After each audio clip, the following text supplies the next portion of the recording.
ain't nothing but a rivalry week thing, baby. Up and at 'em. Rivalry week. Boy, that's going to be fun to say all week. It's very difficult to say. We've experimented with that, and it's a rough one. Matter of fact, this might be our initiation for any caller. That's going to be it. If you call in today, you have to say rivalry week 3 times faster. There you go. Before you get any hot take, any comment, you have to say rivalry week 3 times fast. Your hot take is invalid if you can't say rivalry week. If you can't say it, get off the phone. Woo! What a weekend. What a weekend of college football. You know what? Contrary to what some might think, I don't always like to toot my own horn, but I'm tooting the horn right now. And man, oh man, I told you I thought there would be chaos this weekend. I predicted that Florida upset of Mississippi. See, Bill, you're not as diligent as you need to be, because if that was me, I would have had those clips. I would have had them played. I would have had them rewound. I would have had them on the hotkey. I would have been, I told you so. I told you so. I told you so. I thought about it, but we had to ask Tyler to do other work. I didn't want to put him too much to work on a Sunday. Oh, no. I didn't want to put him. I would have had it done. He's got a nice montage for us that we'll play later on for our South Carolina review whip around that we'll play in the 8 o'clock hour, or we'll tell you all about what else happened across the South Carolina athletic spectrum. But man, oh man, that was number one, and most importantly, South Carolina and Clemson. I'm including Clemson in this. Take care of business, Preston Thorn. They do all that they need to do. Fan bases should have showed up to their respective tailgates in a great mood, enjoyable, happy. You should have had a fantastic, it was a beautiful Saturday. It was great weather. Saturday night, actually, to me at least, did not end up being as cold as I think anticipated. It was a great way to wrap up the non-rivalry aspect of the season. And now that'll adjust. But man, what a fun Saturday for the Gamecocks. And if you were a Tiger and you were up at Memorial Stadium, you were able to enjoy that. Game was over before they kicked off. I don't care that it was 14-9 at one point. Saw somebody hit me up on Twitter, tried to tell us, but tell me specifically. Don't look past it. Tried to warn you guys, and now look what's happening. I said, no, it's 14-9, and I'm still looking past them. I'm enjoying a nice hot dog in the zone, fixed a drink. I'm Run good. all your little tricks. Okay, special teams, good. We've seen this before. We know it's all good. Good. Get them off. No problem. I know. How many people, let's just start with this, 803-404-6100. How many people saw the opening play and the opening interception and went, oh no. I'll tell you who didn't. This guy. I'm just like, yeah, this is fun. Good. We're going to get a slight test for about 30 minutes. And South Carolina cruises. Lenora Sellers just continues. He threw the one interception, but 3 touchdowns on Saturday, Preston Thorn. It's Wofford. Let's not make a huge deal of it. But the key in not making a huge deal of it is doing what you're expected to do. I will say this. One of our kid predictors, one of our hot takers, did predict a 56 burger for us. So somebody was accurate on that. Their score was 56-3. So there was a plus minus of 44 in there, but there was a 56 burger predicted. So listen to the kids. By the way, low key that nobody's talking about. Shane Beamer likes to score 50 points on FCS teams. He doesn't mind. In inferior opponents, Shane likes a good 50 burger. He doesn't mind. And he doesn't stop either. He doesn't mind and he doesn't stop. He doesn't stop. Yeah, it's a good way. 21 fourth quarter points gets them to 56. There's no such thing, which is, hey, I'm all for. I feel like you take, I guess, Preston, when you coach, you take small things away from each coach. Maybe the humility, the grandfatherly aspect of his father, Frank Beamer. Maybe it's some of the arrogance, if you will, of Kirby Smart. Maybe it's some of the youthfulness of Lincoln Riley. And then it's we're going to go for 50 or 60 or 70 from Steve Spurrier. It's your job to stop us. Yeah. Not our job to stop Right. ourselves, yes. You're right, low key. We haven't gotten into it, but look at the numbers. He got Akron for a 50 burger earlier this year. He got SC State for a 50er. Was it last year or 2 years ago? Mm-hmm. He put 50 on Charlotte and old Biff Poggi last year. I think he would have gone for 50 on Eastern Illinois in year one if he could have. Low-key, Shane Beamer likes that 50 number and likes to hit it and make those offensive numbers look a little bit better. His head hit the pillow and slept well. Even contrary to all the things that he didn't think went wrong, he's like, 50, okay, I'll take it. Yeah. So the Gamecocks roll 56-12. Again, just some of the numbers from that on Saturday at Lenore Sellers. Back-to-back 300-yard games now. Again, say something. Say what you want. It's Wofford. Great. But 23 of 27 for 307, 3 touchdowns and an interception. Dalvon Campbell comes out of nowhere. Who's this guy? Yeah. All of a sudden, Dalvon Campbell's over here pulling his best Alshon Jeffrey impersonation. Campbell, 5 receptions, 120 yards. Rocket Sanders didn't get 100 yards, but might have had the most quiet 72-yard game I've ever seen in my life. Because at one point I was like, get him out of there. He's only got about 30 yards. Don't let him get hurt. And all of a sudden, I saw up on the scoreboard he had 60. I was like, really? That was kind of the issue of the disappointment for the game. It's like, all right, man, we're trying to get these guys out of the game, and now they got to come back out and play a little bit longer than I would have liked them to play. If there was a disappointment for me, that would have been it. Like, that we couldn't get our guys out. Well, it was 21-9 at halftime, and we discussed that when was it that you looked at and you said, all right, it's time to make that move. It's time to get these starters out and go to the backups and kind of protect that, both protect the lead, but protect your health here. Josh Simon didn't play in that game. Was surprised to see Judge Collier out there.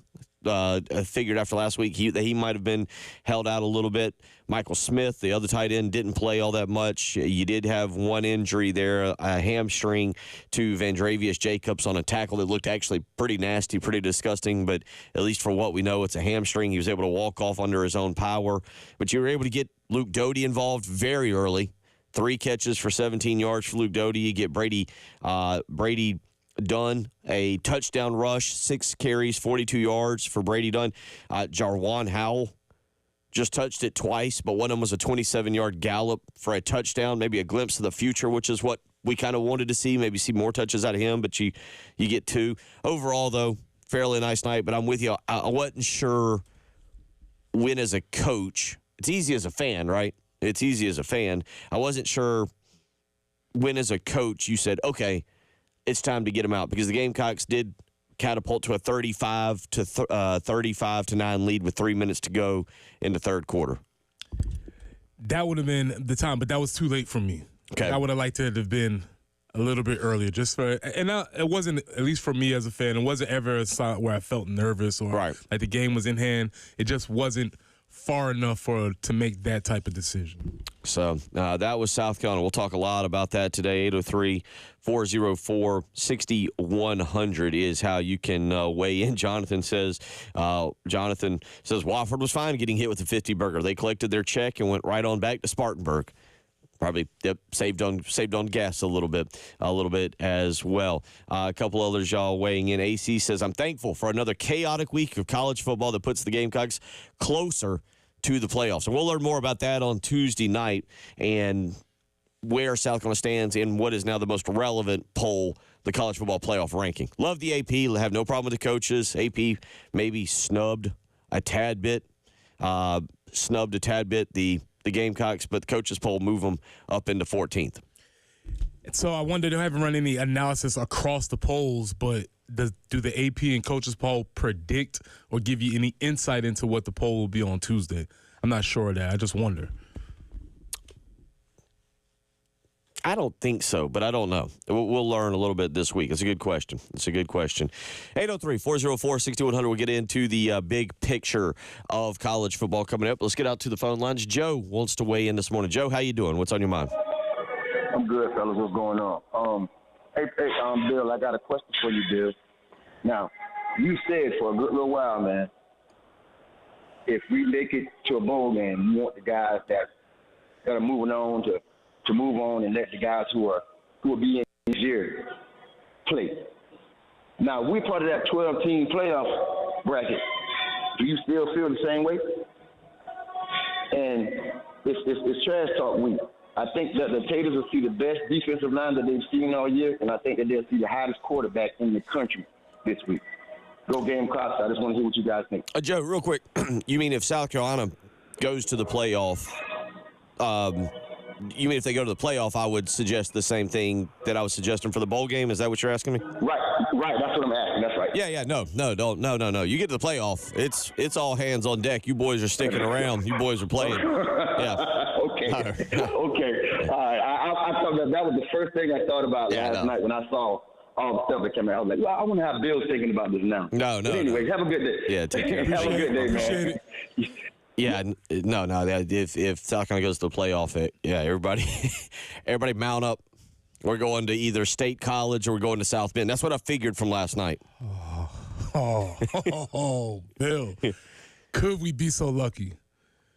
Could we be so lucky to go up there and State College, that's my anticipation of it. Penn State at 5, Notre Dame at 6, or some formula there. And we'll get into that as we go through the week and discuss all of that. But certainly, Preston, go to State College for the whiteout in the snow. Oh, please let it happen. Wait, if y'all thought that we were annoying when we looked past Wofford, can you imagine if I was just like right now, let's go ahead and just book the hotel room, one in State College and one in South Bend? That'd be gutsy. 803-404-6100. We'll get into the wild week of football as it was, not just here in the state of South Carolina, but across the board, Preston Thorn. Chaos. It was all over the map, and it was a lot of fun. I was thoroughly enamored sitting up into the late hours of Saturday night watching, even Duke, Virginia Tech. I was into that. Alabama was getting stomped by Oklahoma. All kinds of stuff was happening late Saturday night. It was just a absolutely fantastic weekend of college football, and it'll get going again tomorrow night with some last maction, just kind of your appetizer. This is what is the really lame Thanksgiving like appetizer that you lay out early? Just cheese and crackers? Might be. Cheese and crackers, just the regular cheese, too. Not even the fancy cheese. Toledo and Akron, Kent State and Buffalo on Tuesday. That will actually then, I believe, Preston, break, a 57-day streak of football? Because Wednesday, there's no college football. Nothing. No football. I don't have any on the NFL. I have to go back. I don't think the NFL is doing Wednesday night football. I'm 98% sure, but I didn't even think about it until I'm just now looking at it. Not yet. It is coming, yes. Thursday we'll have college football, Memphis and Tulane, and then it'll lead us into the big Friday slate. But we'll look back at the weekend that was. We'll get into that. We got to get into some more analytics. Preston's asking, is it happening? Are the stars aligning? We'll get into all of that. We'll let you listen in. 803-404-6100 if you want to be a part of the program this morning. You're listening to Preston Thorn, Bill Gunner, Jen Jensen. It is the early game.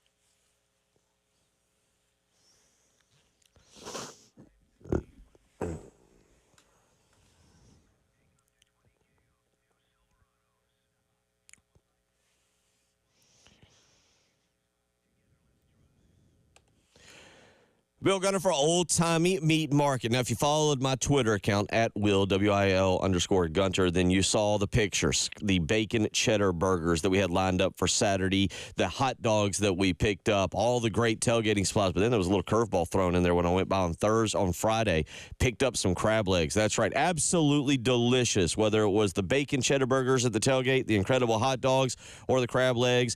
Old Timey Meat Market had us taken care of, and they'll do this exact same thing for you. I know Thanksgiving dinner is this coming week. If you already stopped by and check out, they have sides. They have dressing that you can pick up and use and throw in the oven. Of course, you can get your steaks, your seafood, your pork, your poultry, whatever you need. Old Timey Meat Market has you taken care of. Go visit one of their 3 locations, South Congaree, the St. Andrews Road store in Irmo, or the Lexington store. Trust me, you will love what you find. Best prices, best quality cuts of meat. Visit Old Timey Meat Market today. Tell them Bill Gunner sent you.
Doesn't appear we have any accidents this morning, and we're okay with that. All seems to be clear at this point.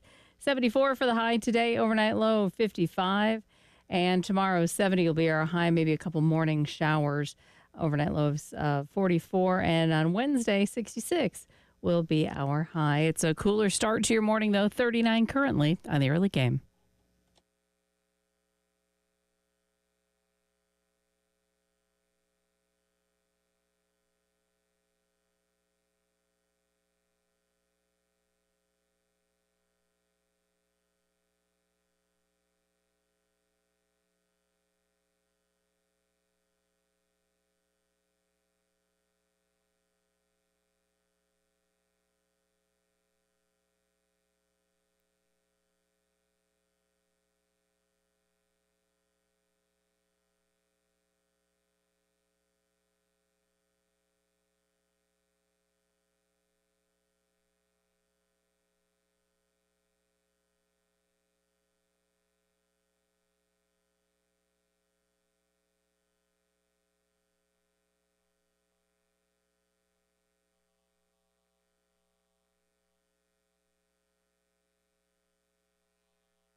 It'll be Sanders, left side. Sanders with a stiff arm. He's at the pylon.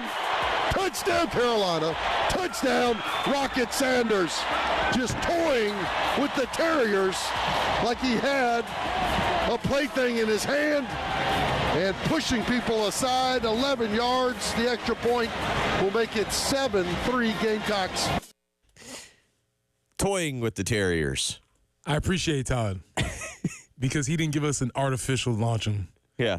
He recognized the moment. Yes, it's the first touchdown. Yes, it's early in the game, but we're not launching rockets against Wofford. I appreciate that. That was a true professional right there. Very good. Give it its proper perspective. 803-404-6100. Speaking of being a true professional, Gamecocks did not storm the field this weekend. That cannot be said for the rest of college football. Thorns. Okay, good. Good. We'll revisit this almost exactly 2 hours from now. But what a weekend. What a weekend, Preston. Let's start with this. Of everything, and we did our picks on Friday with Brian Glenn. What do you come out most surprised by what you saw this weekend? Ooh, what am I most surprised by? I mean, do you go with that Ohio State blew out Indiana 38-15? No. Hung around. Indiana hangs around for a little while. Then Ohio State gets it going. Will Howard throws for 201 yards, and Ohio State wins by 23, 38-15. Okay, but if you watch that game, was it a blowout or did it get away from Indiana? You understand what I'm saying? Or does it matter? Because I would argue that the folks from Indiana would say, hey, we had a punt return, fumble, and it just got away from us. But we were played with them early. And then other folks would say, what does that matter? So I guess you can argue either way. I'm wondering what you think. We had the game on at the tailgate, and when Indiana scored in the first quarter, end of the first quarter, I was like, okay. And then when Ohio State scored, I think they scored about 10 minutes. They scored very early, if I remember correctly, very early. We had both games on. We were watching a lot there. Thorns. Okay, we'll get to that. Ooh, today's going to be a very energetic, lively Thorns session. Oh, it's a repeat about apps and not being able to watch multiple games, but continue. Okay. But Ohio State scored, and I went, all right, here we go. And then Ohio State scored right before the half. I think within a minute, there was about a minute left. So and me, personally, this goes back to when did you feel you won, or when did I was like, all right, here goes Ohio State. There they go. They're gonna take it off now. They're gonna, and sure enough, I think to start the third quarter, they ran the punt back. First possession, they run the punt back.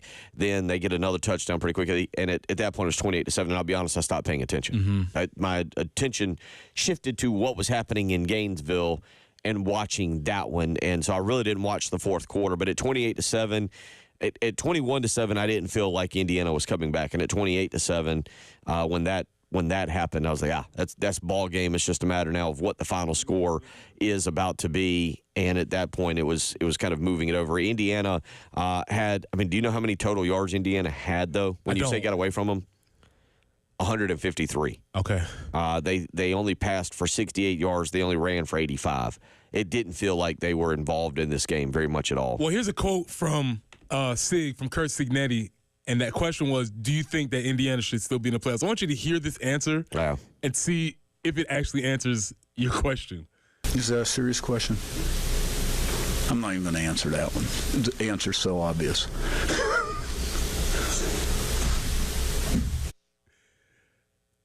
And yes, the answer is obvious. But it depends on which side of the argument you're on. You're right. There's two sides of this argument, and one side obviously thinks, yes, it should be obvious because they've only lost one game and they lost it to the number one team or number two team in the nation. And the other side is saying, but you had the 130th strength of schedule. Of course you shouldn't be there. And so I thought that was a perfect encapsulation of where we are today. It's like, yeah, the answer's obvious. To who? I don't know. To who, whatever side you want to be. It's obvious to Indiana fans. Yes. It's obvious to Indiana fans. To the rest of us, I said it on Saturday. I said I have no problem with the bad strength of schedule, or on Friday, as long as you win, as long as you're undefeated. I have no problem with it. You deserve to be in. You lose a game, you're out. As long as you win until you lose. If you're going to have and it's not their fault. It's not their fault that the conference schedule that they were given stunk. They can't help that. It's a conference schedule. You can't go out and schedule your conference games. And you look at it, and you look at who they played. It's not their fault that Michigan this year isn't as good as they've been in the past. It's not their fault that Maryland has completely fallen apart. Hey, Nebraska did get bowl eligible, by the way, for all the crazy things. It's not their fault that defending runner-up Washington is who they are this year. Does that make sense? It's not their fault that next week they're going to play a Purdue team that is really bad as a victory. Like, that's not their fault, and I can't hold that against them. But you do have to take advantage of beating a team or losing by a last-second field goal when you play an elite team. And you lose by 23 in a game where you only have basically 150 yards of offense. It's hard for me to justify you over Tennessee. Really, not that I think they'll get in. It would be hard for me to justify you over a 3-loss Alabama or a 3-loss South Carolina, if that's the case. Well, speaking of 3-loss Alabama, Jen, can you play this clip really quickly? Tackles for loss, a big part of this defense's success all season long. It's another pick in the flat. Kip Lewis, Milroe can't get him. Pick 6. Oklahoma building the lead. Wow. As a South Carolina fan, how are we feeling about this Alabama game now? We remember when these games were happening throughout the year, we said, we're not going to talk about them until we have to talk about them. And now it's come up that Alabama's the worst 3-loss team that they're clearly a worse 3-loss team than we are, right? Well, right? I would right? Let me it depends on where you want me to put this in the show. That I have to apologize now. Who are you apologizing to? To everybody for bragging on Kalen DeBoer. I don't know where you want to put that in the show. Now is as good a time as any. Go ahead, Bill. Kalen DeBoer might not be the coach that I thought he was. When you got to play, and this goes to what happens when you have to play a tougher schedule, and a week in, week out type of deal. Maybe Kalen DeBoer is not the best coach in the country. Maybe, just maybe, Alabama did not upgrade over that Nick Saban. I think if you're a South Carolina fan, you're far more upset about that Alabama loss than you are about the LSU loss. Yes, officiating was bad. There's no doubt about that. But South Carolina also blew that game defensively, and LSU made some plays. LSU hit some plays on you. Fair. Okay, they and again, officiating, you lost your quarterback, and I don't think your coaching staff handled it well in the second half. There's a lot in that game. Alabama, you simply blew on your own. Right. Like, the 2-point conversion's there. A missed field goal that was well right. Wide right. Way outside. 2 wides. A fumble by Lenora Sellers that Alabama did nothing to call. I think you're more upset about that one than you are. LSU's removed themselves from the conversation. LSU's no longer in the playoff conversation. You're not competing with LSU for that spot. You beat Alabama and you beat them in Alabama. You beat them in Tuscaloosa. That would carry far more weight than the loss to LSU. Because the committee would look at the loss to LSU and go, well, they lost their quarterback in the second half. That's humans would look at that and go, they lost their quarterback in the second half. We understand what happened there. Alabama, I think that loss now stings far, far, far, far more than the LSU loss. We'll come back to that. Speaking of losses, we'll get into yesterday's women's game. Dawn Staley finally gets to come to a practice. I think she's giddy. I think she flew back just sitting in first class with a smile on her face. She had to act like she was mad. I'm so mad at you all. She is. She's just like, wait. I can just see her walk into the door last night, Champ, being like, how'd we do, Coach? Dawn be like, I'm excited to go to practice. We'll talk about it. We'll get into more college football as well. 803-404-6100. It's the early game.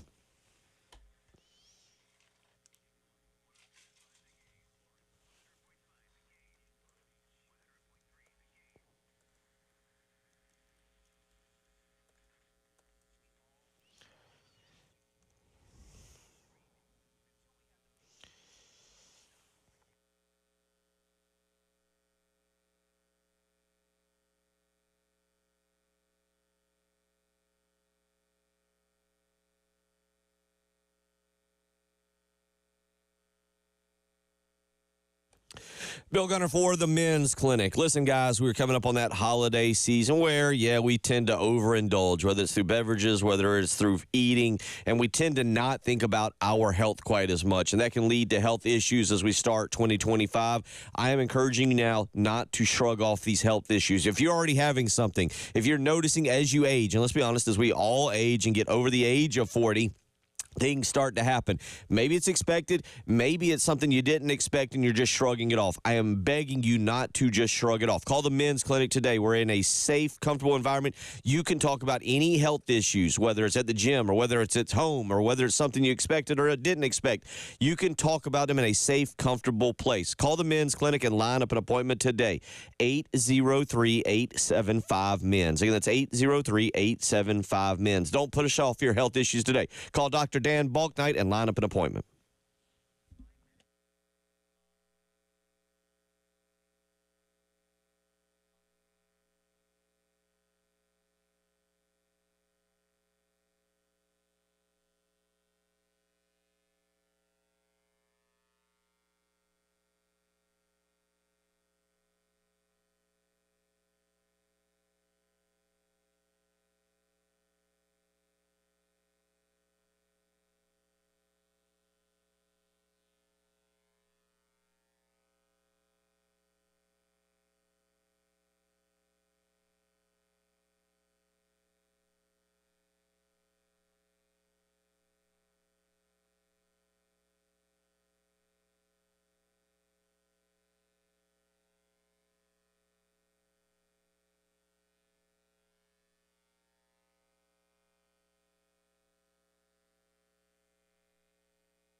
And taking a peek at those traffic conditions out there, it looks pretty good. We aren't seeing any major slowdowns at this time. We welcome that. Want it to be a good Monday morning for you.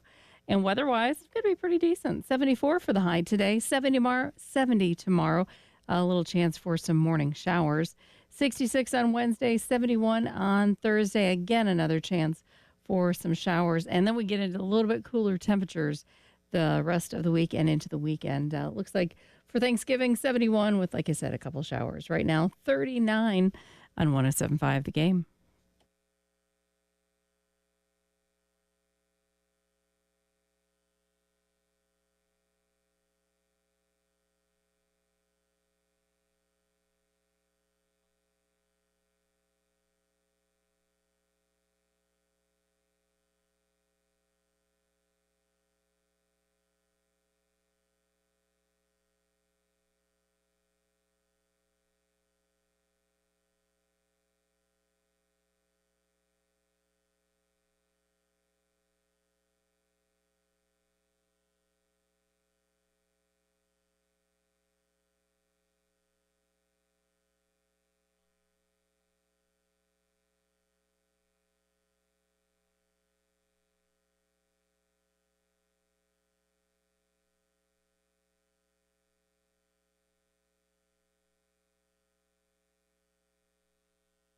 The drive upcoming. Rocket Sanders up to 62 yards on 13 carries, but Sellers once more going down the field. Got his man caught.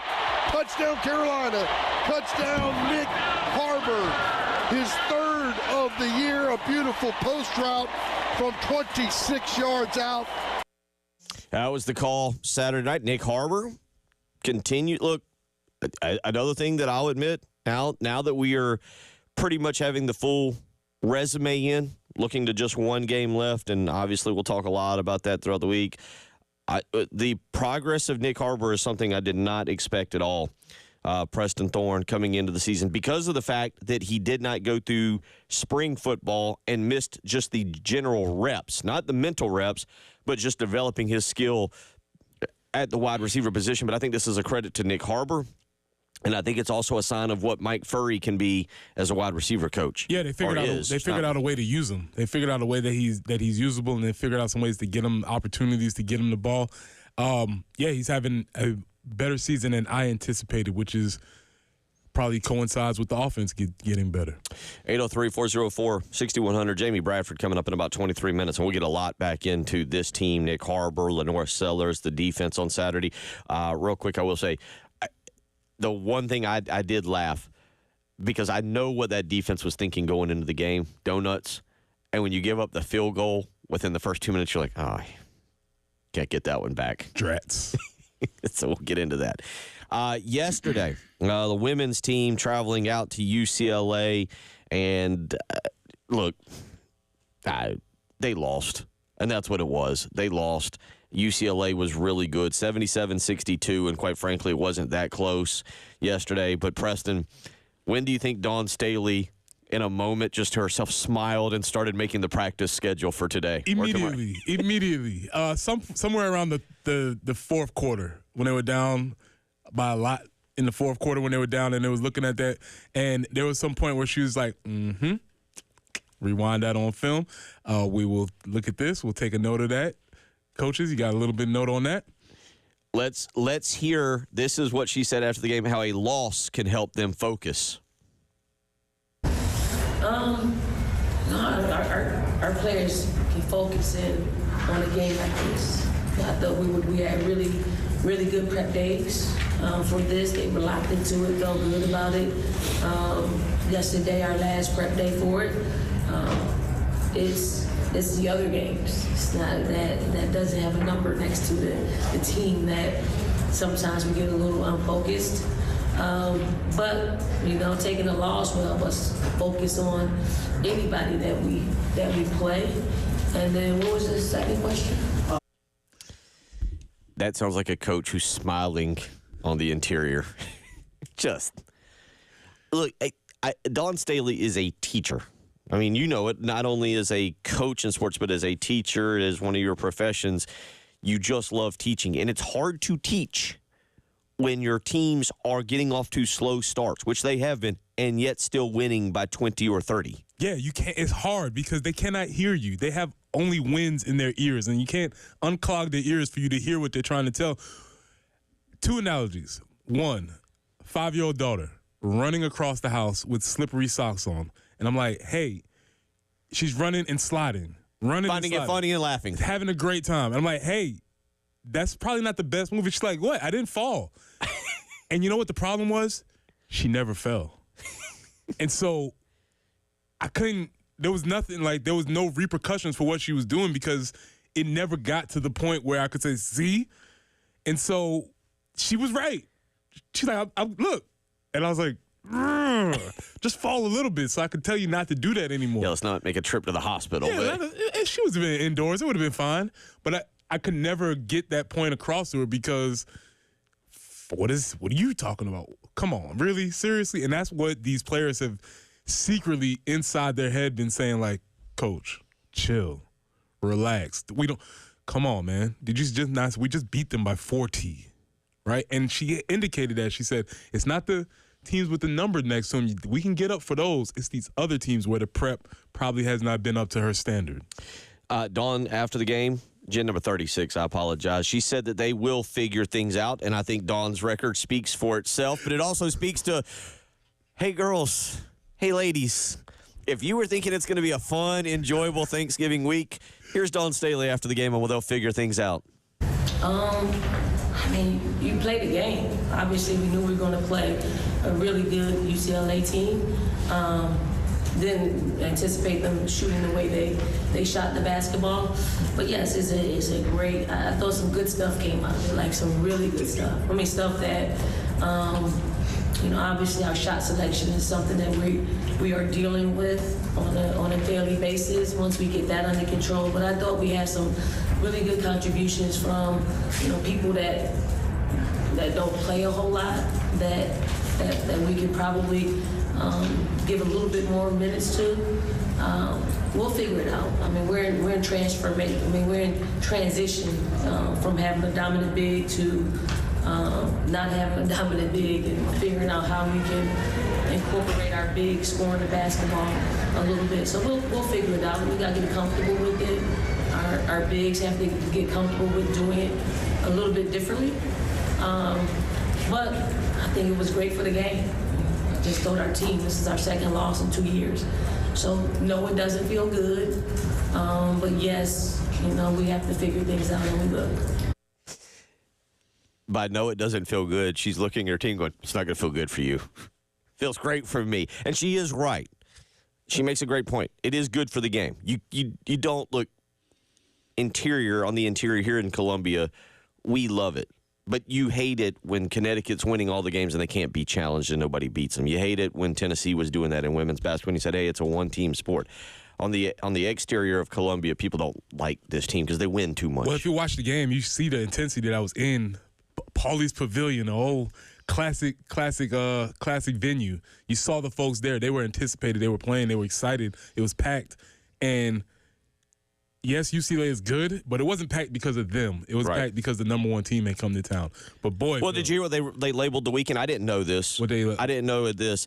If you Southern Cal, Notre Dame played Southern Cal, and they basically called it Final Four November weekend in Los Angeles because the day before Notre Dame had played Southern Cal, and that's why you had Snoop Dogg wearing the Juju Watkins jacket, and they had all been there. I think Jason Sudeikis took in both games. He was there yesterday for the UCLA game. Jason Sudeikis is a hater.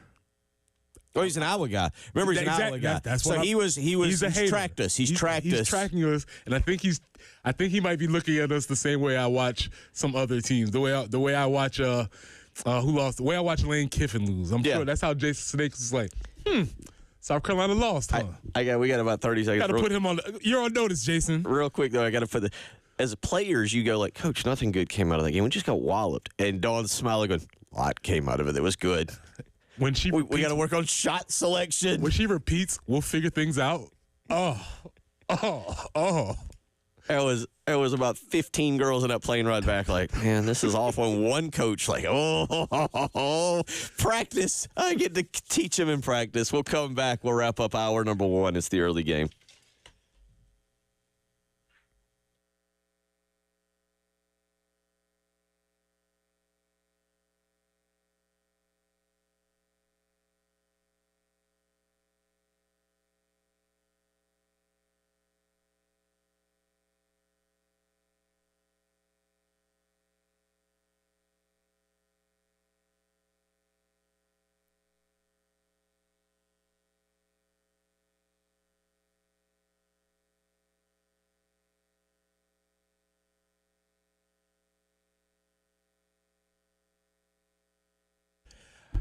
All right, y'all. We've been telling you all year.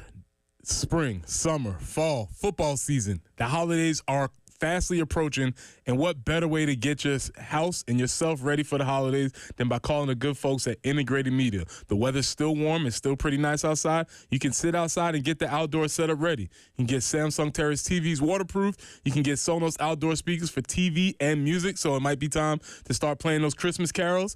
Wi-Fi that works indoors and outdoors, or you can control all your devices from just one remote. So from home theater setup to adjusting your thermostat or monitoring your security systems from your cell phone, Integrated Media is the company that you need to call. Call Nathan and Michael at 803-948-8327. That's 803-948-8327. Or you can reach them online at integratedmediainc.com. That's online at integratedmediainc.com.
Press here for our friends at Absolute Glass, the premier glass company of the Midlands, offering auto, home, and business glass repair.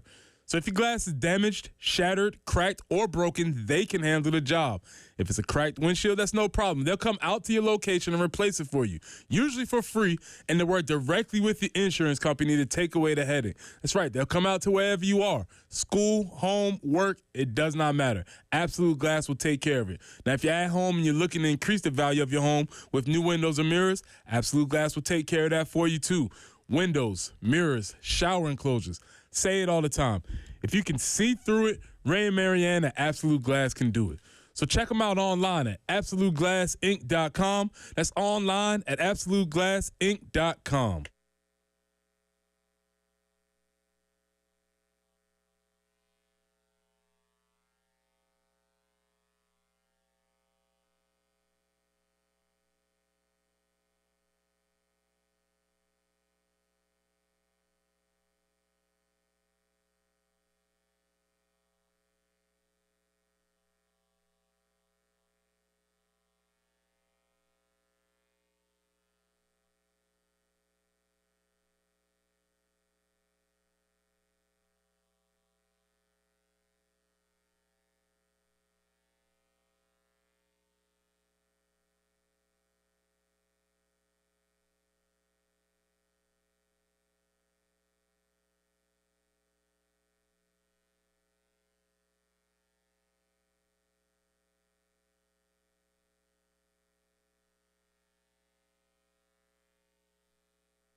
$650 Preston Thorn, $650 on Thanksgiving week.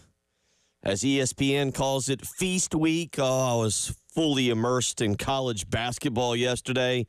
This is really where I turn my attention to college basketball. We get all these tournaments going on now. I'm starting to really get Duke, Arizona played on Friday night. Yesterday, I was telling you off air, St. John's in Georgia essentially played a football game in the Bahamas. St. John's had a great week. They just played a Baja Mar and then went over to Atlantis and played. Rick Pitino, He's Slick around. Rick, he knew how to orchestrate that. Let me take control of the schedule real quick. Yeah, because they played, as they said, one-offs they played their tournament where they lost to Baylor, I think, on Thursday night, I think. They lost on a last-second three-pointer. But Feast Week, and that leads us to Thanksgiving, and you have a depth chart? Listen, I think it's established the two deep on Thanksgiving, turkey and ham. Mm-hmm. I think that's pretty clearly established. But we got to establish depth for this table. And so what I want to know is if in the case that we needed to go 3 deep on the Thanksgiving meats, what's the third meat? Okay. That's what I want to know. I think we're clear on the established. You can sometimes turkey might start, sometimes hams might start, but I think we got our first 2. But if we're trying to develop depth like an O-line where we're gonna have to go the distance, what is the third meat for Thanksgiving? And we're gonna build out our plate throughout this week. So today we're starting with meats. So let's listen. This is, unfortunately, he passed, well-known, respected Thanksgiving connoisseur and football coach Mike Leach giving an interview back during his days at Mississippi State on Thanksgiving.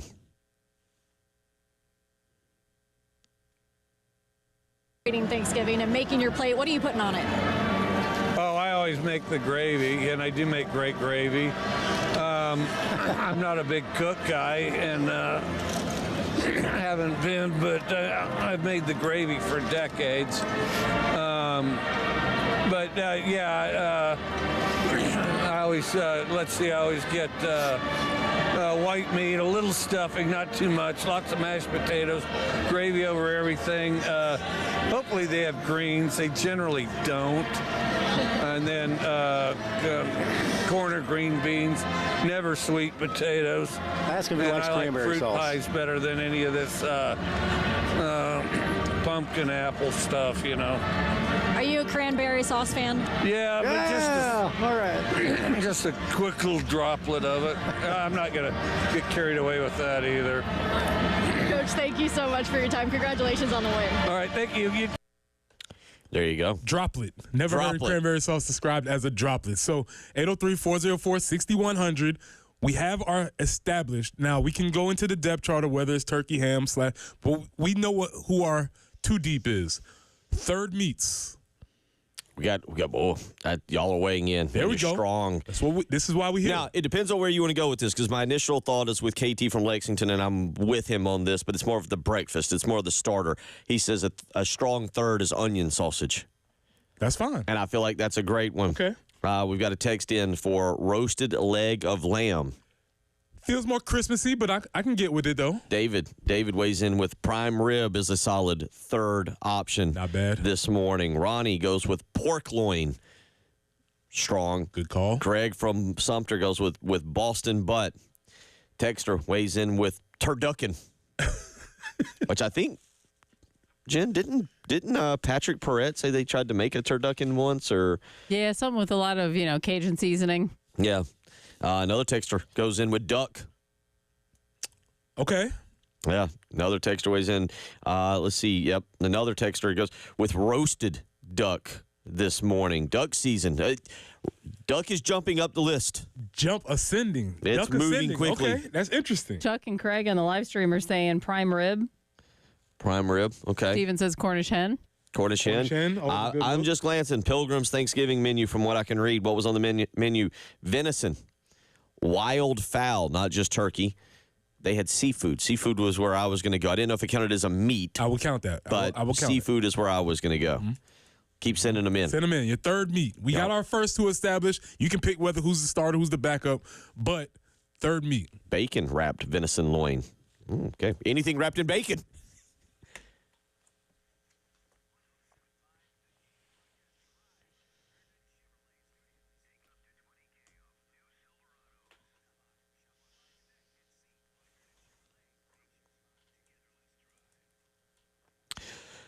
Bill Gunner for the mortgage guru, Jacob Crowder, and First Palmetto Bank. Here we are, final week of November, heading into December, and you probably start to think about 2025 and what you want to do with your house. Maybe you've looked into those interest rates and you're thinking about refinancing. Maybe you've looked onto Zillow and you're looking at houses around, and now you found the one you want, but you're not sure what the interest rate would be. Well, that means it's time to call the mortgage guru, Jacob Crowder with First Palmetto Bank, and speak with him. Right now, if you're thinking about moving into Richland County, Blythewood, Northeast, Southeast, or the I-20 corridor, guess what? They have what's called the Community Reinvestment Product. Now, for more information, call Jacob Crowder, the mortgage guru, 803-719-1005. You can get a 4.99% interest with a 5.075 APR on a 30-year fixed mortgage. Again, call today. Get more information from the mortgage guru himself, 803-719-1005. Tell him Bill Gunner sent you.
The one thing I did laugh.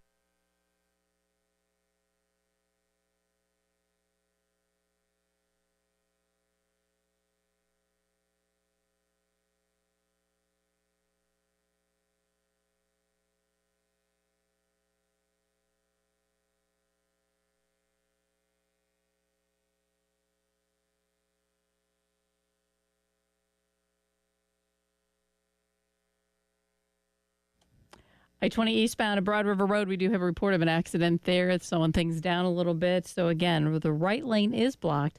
I-20 eastbound at Broad River Road. 74 for the high today, 70 tomorrow, maybe a morning shower, and 66 for Wednesday with some clouds, maybe a couple showers on Thanksgiving, high of 71. Currently 39 and clear on the early game.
Rivalry week, feast week, Palmetto Bowl week, Carolina Clemson week. It is here, and it has been a long time since we have had this much anticipation and this much excitement for South Carolina Clemson. Preston Thorn, it's going to be a lot of fun. Thankfully, and sometimes you got to revisit posts, and thank you. I think it was John Whittle at the Big Spur last night who brought back out the post. Thank you to John Whittle for doing that, because, you know, this is the time of year, if the game was being played here at Williams-Brice Stadium, according to Clemson fans, where we throw babies off the upper deck of Williams-Brice. Yeah, I've seen those. I've seen those rumblings around. It's always great. I mean, an over the top, mind you, but a great Clemson post. And it is what this week, when this rivalry has this kind of excitement, it is as good as any in the country. We don't get it like this. We had a stretch there from 2010 to about 2013 where it was as good as any rivalry in the country. It is as good as any Thanksgiving weekend game. We haven't gotten it, and we get it now. And joining us to discuss that and to get his third member of the depth chart, Jamie Bradford. Turkey, ham, we all are in agreement, as Preston Thorn brought up in the previous segment, all in agreement. Those are your starter and your backup, however you want to go. Ham, turkey, ham. Preston Thorn asked in the previous segment, what is the third meat on the depth chart for Thanksgiving? Wow. We've never had to go that far down the depth chart. See, Jamie, you got to build depth. It's like an O-line. You got to build depth. Yeah, I mean, I hear you, but I've never actually thought about that. That's a good question. I mean, I would say if I really had to go that far down the depth chart and I was in charge, I'm in charge of that specific portion of the meal, and we're going down the depth chart, then it's going to be barbecue and ribs. I like it. Okay. I like it. I'm going to go to what I'm good at. You fire up the smoker, go overnight, and let's do what we're good at, if that's how far we're going down the depth chart. Makes sense. Run the play that you can run. Execute. I like it. A couple of y'all weighing in with some really good. Now, fried chicken is a very popular one. Steve in West Columbia says you can't go wrong with good old fried chicken or chopped barbecue as a third meat. This I was just telling Preston off air, I've never had quail, but I actually I think as I'm getting older, that is something I want to try. This is Clint. This is our Peeps guy, actually, who says grilled quail and, of course, some Peeps. It's the most wonderful time of the year, Peep season. I think, isn't Peep season Easter? Am I wrong on that? Turkey peep ducking. Oh, boy. Yeah. Another text always in turkey stuffing absolutely has to have bacon in it. Is that a third meat? Listen, this is your depth chart. I'm just trying to source for opinions here. Hey, going back to the yams real quick, can you use, how you use like little marshmallows on the yams potentially? Could you, or sweet potatoes, whatever you want to call them, could you use Peeps? Ooh, you could. That sounds like a TikTok recipe. Just saying. It's more than possible. Make your own. Let us know. Clint, our Peeps guy. There you go. Make the yams with the Peeps. We'll continue this. Keep sending it in here as we've got a lot of y'all weighing in. Again, another texter says you can't go wrong with fried chicken. That's Larry from Mullins. 803-404-6100. Jamie, welcome in. Happy Thanksgiving week to you and the family. Always a special time of the year, I know, for you and the girls and the wife. But it's a huge, huge game this coming weekend. And we'll just ask you in this segment, South Carolina does what they have to do last week. 56-12. Preston said maybe you could have gotten the starters out just a tad earlier, but the main thing is it appears you come out of the game without any significant injuries. Yep, that's right. And, you beat a team by 44, and if somebody out there was betting on that game, they got a late cover. So congratulations to them. Things are trending in the right direction. I mean, obviously it was sloppy early. They were kind of asleep at the wheel. I think the officiating crew was kind of asleep at the wheel too. I think they knew it was the last game of the year in Williams-Brice Stadium, so those guys wanted to hang around as long as possible as well. It seemed like they wanted to throw 2, 3, 4, 5 flags on every play. But no, Carolina did what they needed to do, and And here we go. And you got some things that are happening at the right time. Number one, Lenore Sellers is playing like the best quarterback in the league and the best in the country. He's developed some camaraderie with some talented wideouts who are starting to feel it. Dale Von Campbell and Nick Harbor, and those guys are making things work. I think the offensive line the last couple of weeks could have been better, to be honest with you. They are stopping teams on third down. They're converting on third down. There's a lot of stuff on the offensive side of the football that needed to come together, and it's done that at the right time. Hopefully that trend continues up in the upstate this weekend. Going back to this past weekend for a second, I think because of what you said, because he threw the interception so quickly, we're going to overlook Lenore Sellers. I don't know what else you ask of this kid. This is going to be a lot of fun this week, seeing him. He's faced some good defenses. Missouri has a good defense. Oklahoma has a good defense. Alabama, but this will be fun. But this weekend against Wofford, 23 of 27, 307 yards, 3 touchdowns, 1 interception. By the way, again, if you include the Alabama game, 15 touchdowns, 3 interceptions for him since the Alabama game, and he has been absolutely spectacular in the month of November. Well, I actually, this is gonna sound really awkward. I actually enjoyed seeing that interception because I wanted to see how he would respond on kind of a sleepy Saturday. They were kind of asleep at the wheel. All right, is this thing going to continue to kind of muddle around, or are they going to kick it into gear? And he responded remarkably well. That's 3 straight halves, by the way, the end of both halves in the Missouri game and then the end of the first half in this game when it was a 14-9 game, that Lenore Sellers took them down the field in around a minute and they scored a touchdown. So, that's a really good sign for that young guy going up to the upstate this weekend. This will be the biggest game of his life, and he's the leader of the team, and he's needed to see some adversity the last couple of weeks and see how he responds because he's going to face it up there, and he's responded very well. What I asked Brad Crawford this, I believe it was last week, maybe 2 weeks ago, I can't remember, but I don't want to, obviously we're not looking past Clemson and whatever occurs in December, but there's an element to me that him for another year of just development, now with a full year, what he could be next year when you look at that schedule. We know we open with Virginia Tech. Not sure if it's going to be Sunday night or Monday night, or at least I haven't seen it finalized yet. But what he could be as he continues to grow next year. And I think, Preston, I don't know if there was a guy you played with during your time that you saw have a really good year and you thought, man, I can't wait to see what he looks like. I don't know if that occurs to you as a player, but Jamie, there is a part of me that's just like, my goodness, what will Lenore Sellers look like next year without skipping it past Clemson in a bowl game or the playoff? Well, I mean, I think he's got the highest ceiling of any quarterback we've seen around here, at least in my lifetime. I know people will go, oh, well, wait, Connor Shaw. Okay, well, I've talked to Connor Shaw about Lenore Sellers, and he's the first one to tell you this kid's got a higher ceiling than anybody that's come through the program. You get into all these comps and stuff. I don't even know that that's fair to him. I mean, people run the gamut with this guy and that guy. I think Lenore Sellers is just going to be Lenore Sellers.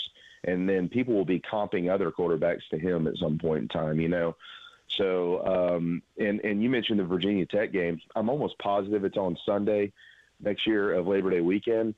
But think about the fact that that's going to be the game that night. That's it. There's no more games on that Sunday. And you're playing in Atlanta, Georgia. You talk about hype. All the hype around this kid going into that game is going to be really something to see. So he's got a very important offseason with Chula and Dowell Loggins, and we'll see where else he goes to train and stuff like that. But he's got a ton of wide receivers who are going to be here who are talented. There's going to be a deep core. He's going to have all the pieces, including the offensive line pieces, to be uberly successful. But like you said, that's a long ways away. Clemson's only 4 days away, and we got to worry about that. Preston, just real quick, is there a guy that you played with that you watched develop like we've watched Sellers? Because we hyped Sellers. We really hyped him after the spring game. Started declaring he was going to be the Heisman, maybe even the Super Bowl MVP this year, and all sorts of things that we do here on this particular. I think we roped Jamie in with that on that Monday morning when we came back from the spring game. I believe we finally dark horse Heisman. I think no. He was a dark horse Super Bowl MVP in 2025. That's how good he was. For all the joking aside, the way he started against Old Dominion and where he's at now, you're right. I don't want to compare him to anybody. It took Connor Shaw a while to become the Connor Shaw that we now remember. Lenore Sellers, it took him about 5 games to turn into the guy that we are watching now, Preston. I don't know if there was a guy that you watched develop as rapidly as Sellers has, because it's almost like once he realized, okay, I can do this. This isn't different than high school. I'm bigger, I'm stronger, I'm faster. I can get away from tackles.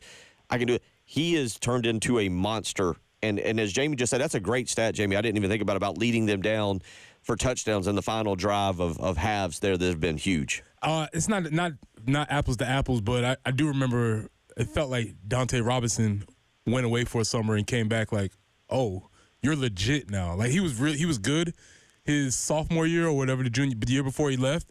Then he came back the next year and you were like, oh, wow, okay, you number 10? Wow, okay, that's really interesting. You start hearing those things. So it's not the same position because the spotlight is not on him. And quite honestly, it hasn't been as rapid because you say 5 games. Well, what game of the season was the LSU game? That was what? That was 4. That was game 4. No, that was game 3. I'm sorry. That was game 3. And he was playing really well that game before he got hurt. He was doing a lot of things that game. So even the distance he went from Old Dominion to LSU was a large distance, and he's been continuously making that type of improvement every week. Yeah, if you include the Alabama game, and I tend not to because there were obviously the missed 2-point conversion, the fumble. But if you include the Alabama game, it's 15 touchdowns, 3 interceptions. And then obviously if you take out the Alabama game and you just say, all right, when the win streak started, this 5-game win streak, Lenore Sellers has thrown just 2 interceptions, one against Missouri, one this past weekend, but has thrown 13 touchdowns since in this win streak, 13 touchdowns, just 2 interceptions. He has had 2 games of over 300 yards, 2 games over 200 yards, and 1 game, the Oklahoma game, of 175 yards. And in those games, he has had 2 games of 70% completion percentage. This past week was 85%. Oklahoma was 66%, and the Texas A&M game in which he escaped and threw some passes away on purpose, 48%. But that game, you think back to some of the plays he made and the way he got out of the pocket and was able to throw the ball away, that 48% is misleading because of how he saved yardage in that game. Yeah, well, that's true. And also the Oklahoma stat is misleading because they just sat on the football for 30 minutes. I mean, he didn't have a chance really to do anything with his arm in the second half of that game. It was pretty boring offensively, quite frankly, right? Yeah. So, I mean, it's just kind of, where they are with what they're doing on offense. But they're winning and they're scoring points, and that's what matters. And Lenore Sellers is the king of that ship right now.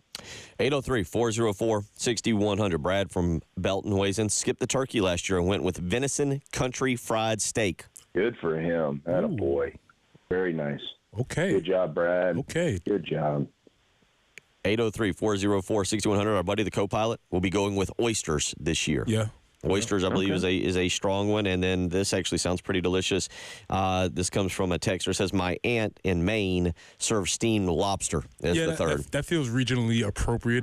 I can get with that. Yep, there you go. Keep sending in your third team meats for your Thanksgiving meal. 803-404-6100. We'll come back.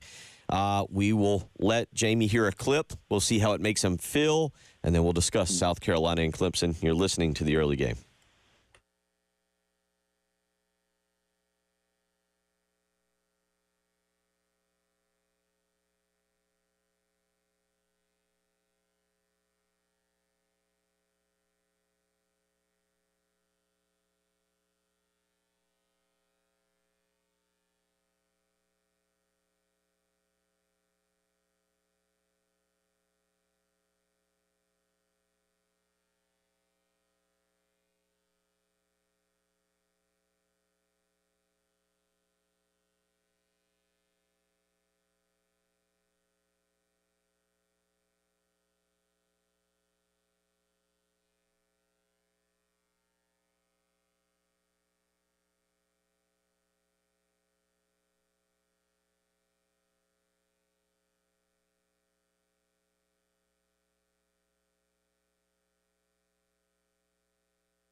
I-20 eastbound at Broad River Road, exit 65. The right lane is currently blocked. So staying left, obviously your best bet there.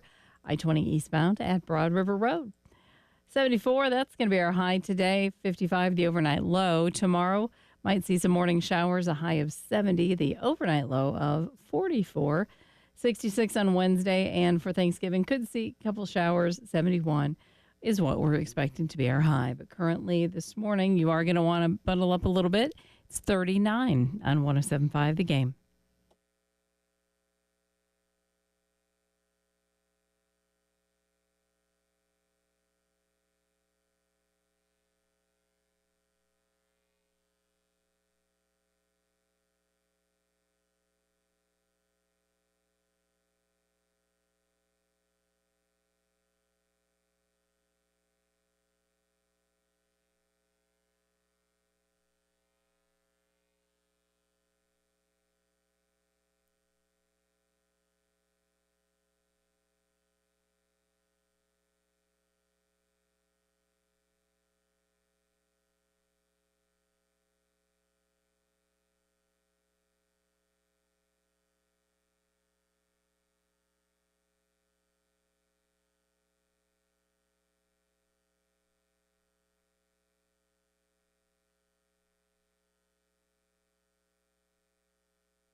$7:21 as we get you up and get you going. We got a busy week here on 107.5 The Game. Reminder tonight, we'll try and get to it. We'll maybe spend a few minutes, Preston, in the next hour. South Carolina basketball, the men's team back on the court tonight. They'll take on Xavier down at the Fort Myers tip-off. That game slated to start about 8:30 tonight. We'll have the pregame for you right here at 107.5 The Game. It'll take place at 8 o'clock, so that'll be tonight. And then don't forget, Rivalry Week is sponsored by Columbia Craft on Green Street, and we will, of course, be hanging out there throughout the week. Hope to see you, but we got some shows coming up as well. The postgame show will be live from Cato's Power Equipment. That'll be tomorrow, 4012 Beltline Boulevard. Now, you can stop by and register to win Carolina Clemson football tickets, Carolina Clemson men's basketball tickets, and, of course, Carolina Clemson baseball tickets. That'll be fun this year with Paul Maneri. Look forward to that. Do you know where we're at on our countdown to February 14th? No. We've postponed that, but we do know February 14th is the date. All right. And Jamie, we might need to get your opinion just on the non-conference schedule there. I know that should be released pretty much just about any day now for South Carolina baseball. We pretty much know the opponents. I just don't think we know the actual days and everything for that. But stop by Cato's Power Equipment, 4012 Beltline Boulevard, and you can stop and register to win Carolina Clemson football tickets, Carolina Clemson men's basketball tickets, and Carolina Clemson baseball tickets. We right here will have the drawing 7:30 a.m. on Wednesday, I believe. Jen, is that correct? The drawing Friday? Okay, Friday we'll have the drawing for those tickets, so stop by and we will have the drawing then. Yeah, go to both of those remotes and register, both at Cato's and the Nest. Yep. And then Friday morning at 7:30 we'll do it. Okay, there we go. Friday morning we'll have, so yeah, and of course you can go, well, I'll mention this as well more, but the halftime show will be at the Nest on Wednesday, 1331 Gadsden Street in the Vista. You can go by there. We'll tell you more about that as we roll along. 803-404-6100 if you want to weigh in and do so. Number 3 on the Thanksgiving depth chart list. Number 1 in our hearts, the braised brisket. Let's go. There you go. Good choice. Yep. Not number 1 in our hearts, unless you mean number 1 villain in our hearts. I believe we ran a poll on this a few weeks ago, Jamie. I believe they ran it on the show Twitter account, the station Twitter account. I believe Eli Drinkowitz beat out Dabo Sweeney for number 1 villain on the South Carolina fans' wish list, hit list, whatever you want to call it. Well, let me play you this clip, and let's see if this changes or alters your opinion. This is circa 2011. Here is some Dabo Sweeney. And so he's exactly right. They ain't Alabama, they ain't LSU, and they're certainly not Clemson. And, that's why Carolina's in Chapel Hill and USC's in California, and the university in this state always has been, always will be, Clemson. And it's right here in Clemson, South Carolina. So you can print that, tweet that. Tweet that on his face. Exactly. That was 2011. South Carolina was in the midst of the 5-game win streak, and that was Steve Spurrier. I don't remember the exact Steve Spurrier quote that drew Dabo's ire that particular night. But Jamie Bradford, now what do we do to Dabo Swinney? I remember that like it happened yesterday. That quote right there, you know, you hear the rest of the country, you know, commend Coach Swinney on this, that, and the other, and talk about he's a good guy, and you know, you hear it all over national television. Well, there's a reason why that message rarely resonates with the large majority of South Carolina fans, and it's because of that moment right there. Because he went personally into the homes of hardworking, good people in this state who spent their money going to school at South Carolina, spent their money on their kids going to school at South Carolina, and he directly offended them. It went beyond football. That night, that rehearsed little scripted bench setting that he had went beyond football and got personal with people. And that is when people said, all right, I've had enough. I don't care what this guy does. I don't care how nice he is. I don't care what his friendship is like with Coach Spurrier or Coach Beamer or whatever. I don't care. He'll never, ever, ever get out of the doghouse in my family. And I don't blame people. You know, it's a rivalry, and it's supposed to be about sports, but that night he did more than sports, and he wasn't even correct. And it pissed people off, and they're still pissed off, and they'll always be pissed off. And that's really, in my opinion, not a bad thing for this rivalry and for these fans. I didn't like it. I still don't like it. I think it got too personal, but that's all right. It gave people another reason to not like that program in the upstate. Preston? I knew it. I knew it. Just like a good coach, I knew I could just get in there and motivate Jamie in a way. I knew we could get there. I knew we could bring the temperature up a little. You say rehearsed. Now, is this a conspiracy theory, or is this in fact a thing? Because I've heard this theory floated about. No, can you give us sure it was rehearsed. I tend to agree. I mean, I can't. I'm not going to tell you the guy who told me about it because I don't want to throw him under the bus. I like it. Sources say. But it's a damn good source from that side of the ball, not from this side of the ball. So I'll just leave it there. Sources say. I don't think Dabo is that, I don't want to say smart, but I don't think he could really come up with something that intelligent, that off the cuff, or that well thought out, I guess. Well, exactly, Jen. Like it was a poem. It was a T-shirt, you know, like the whole thing. It was when that whole thing came out. I was like, "Oh no, wait a second here. You're pulling every jab at the University of South Carolina known to man and putting it all into one paragraph. You just came up with that off the top of your head? Bull crap. That's impossible." So, anyways, yeah, but that's the moment right there. That's when people. It's not like you don't have to like somebody, but you can still respect them. That's when a lot of people lost respect for him right there in that moment. When you say a lot of people, you mean only South Carolina fans lost respect for him? You think Clemson fans lost? No. Clemson fans, shoot, man, they jumped on the bandwagon. That was the greatest day of their lives right there, even though they had just gotten their rear ends kicked. But that was the best thing ever. Well, you see that Dabo says that Carolina's ranked, you know, in Chapel Hill, and you hear Dabo, we're the University of South Carolina. I mean, that was their whole deal. That was good for them. Now, yeah, Bill being our resident historian here, where were we in the streak at that moment in 2011? 3-0. It was 3-0. Okay, yeah. 9, 10, 11. So he was pretty frustrated at that moment. Yeah, he had a lot of good things going for him. They wanted to fire him because he couldn't beat South Carolina. Yeah, they did, which was crazy because they were winning. That was 2011 because 2012, was that leading up to the game, Jamie? Well, no. All right, hold on. Let's come back. We'll revisit this. We're going to do a little history lesson for the folks that are wondering. I would like to point this out. Long time ago, 2011, that was a minute ago. Yeah. So this is history for some folks that are listening. 803-404-6100. We'll continue on. We'll also get Jamie's thoughts about this game, what needs to happen. You're listening to the early game.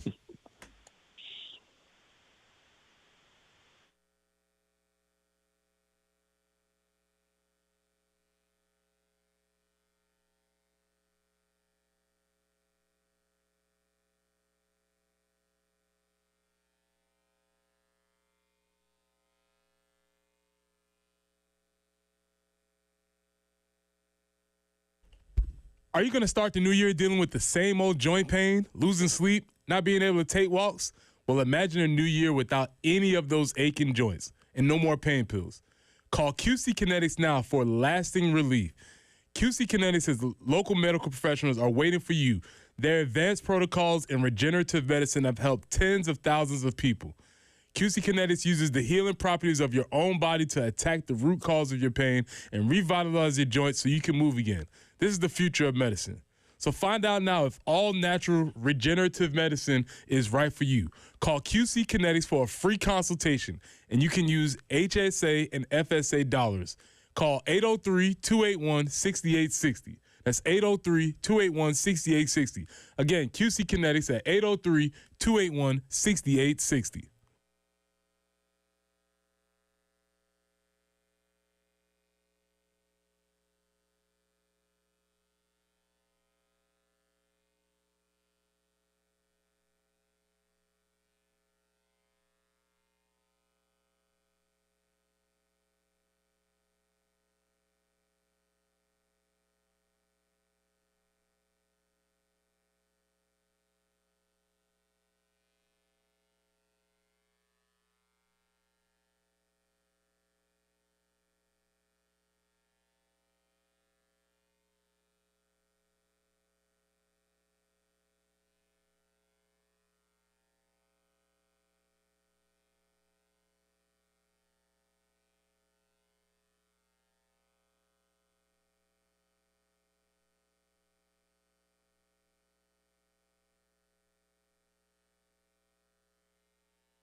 And on the highways this morning, it's looking actually fairly decent so far. We do have a report of a tie-up I-20 eastbound at Broad River Road. The right lane is blocked there. Outside of that, no real accidents or major slowdowns that we're speaking of, other than, again, the usual areas where you're always going to encounter those slowdowns in the mornings. But as far as forecast goes, 74 for the high today, 70 tomorrow with maybe some morning showers. Increasing clouds on Wednesday, 66. And for Thanksgiving, maybe some showers and looking for a high of 71. Right now, 39 on the early game.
.36 as we roll along here on your Monday morning. Oh, yeah.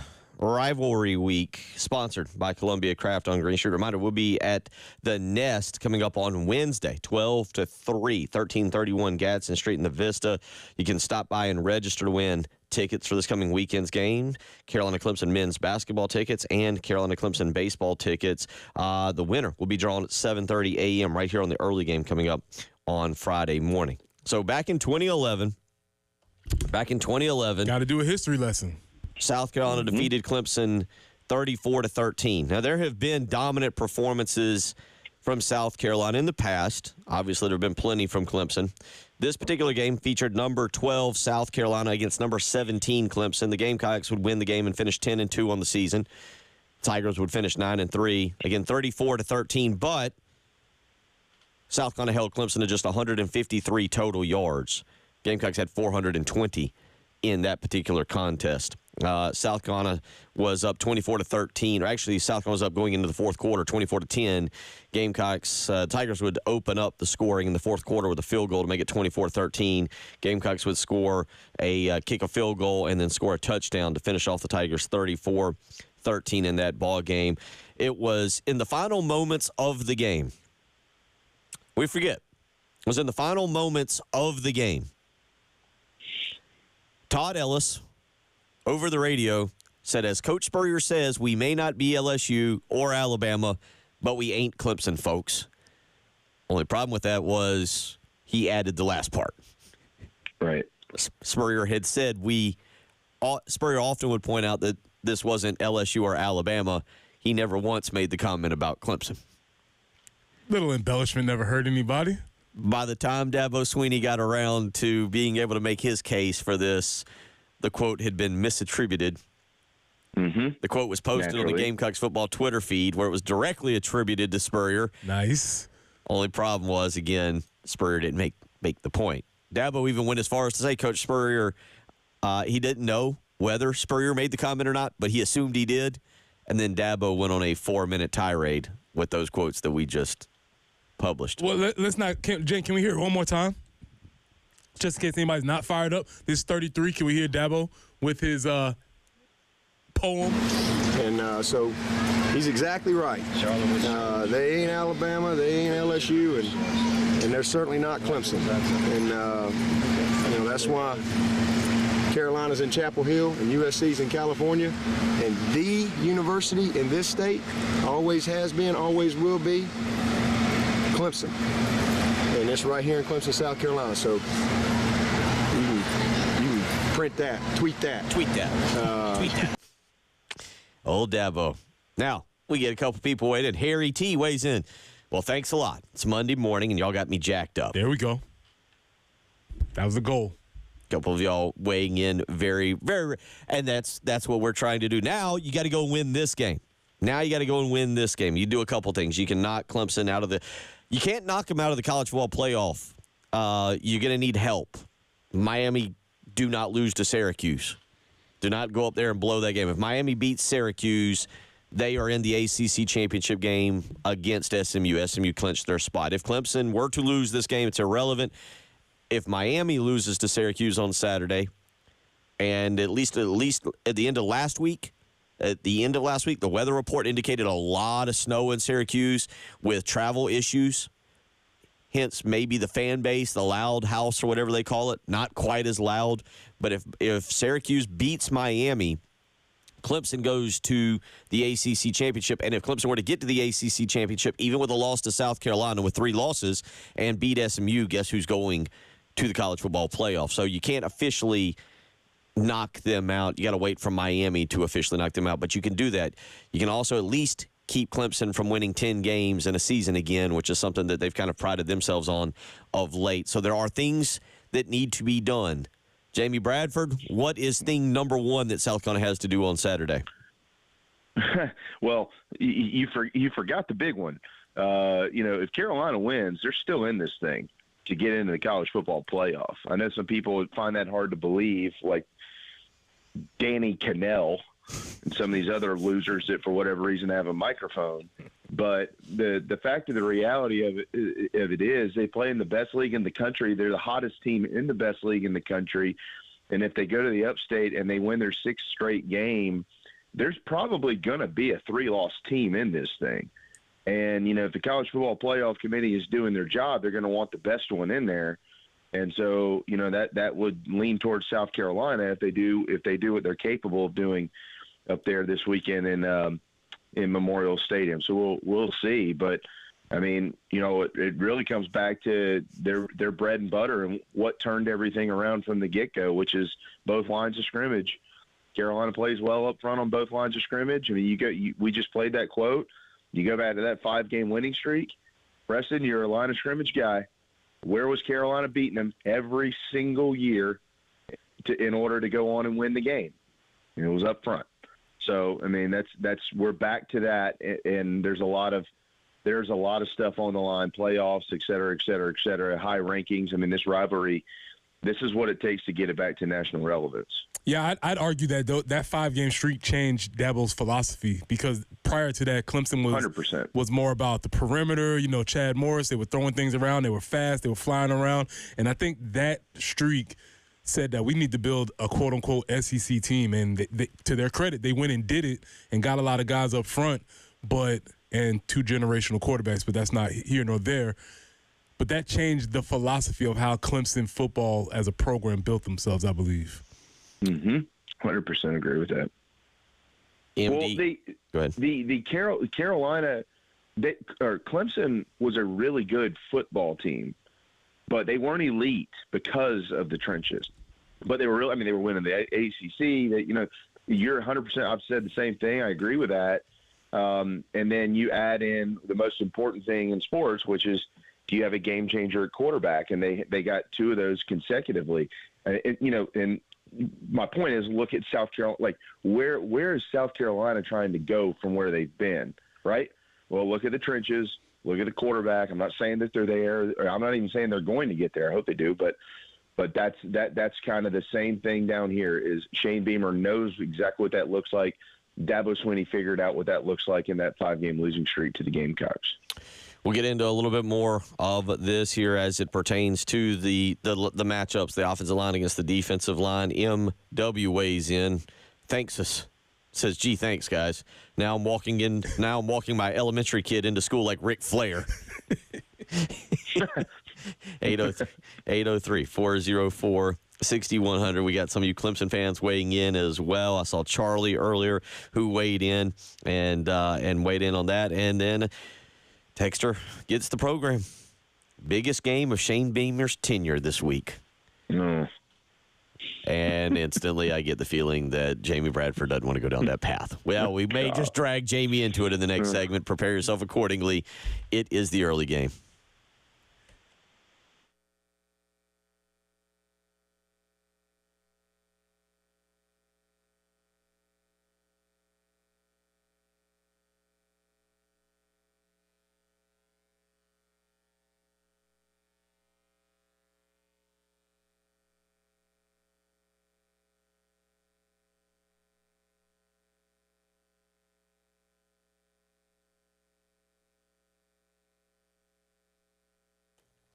Bill Gunner from Mid-State Roofing, where for nearly 30 years, Larry Leitner and the family have been the leader in the roofing and waterproofing industry. And as you've heard me talk about recently, we go into the months of winter, and you're going to have some heavy rains, maybe some hail, maybe a little bit of snow. Who knows? You never know around here, quite frankly.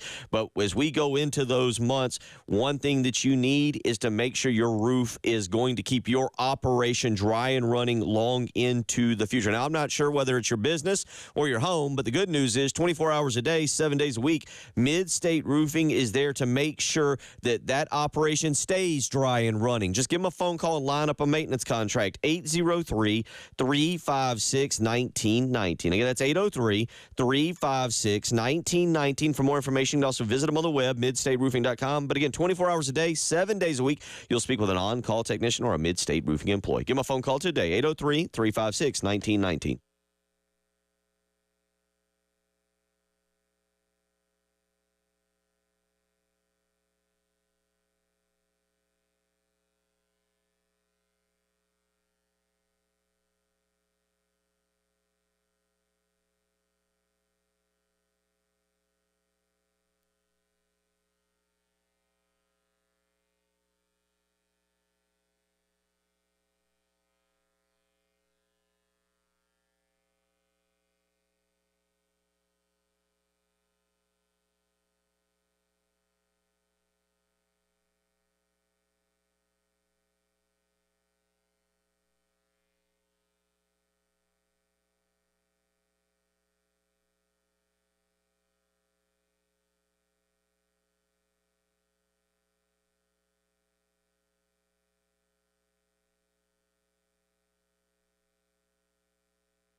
$7:49 as we wrap up our number 2 with our good buddy, Jamie Bradford.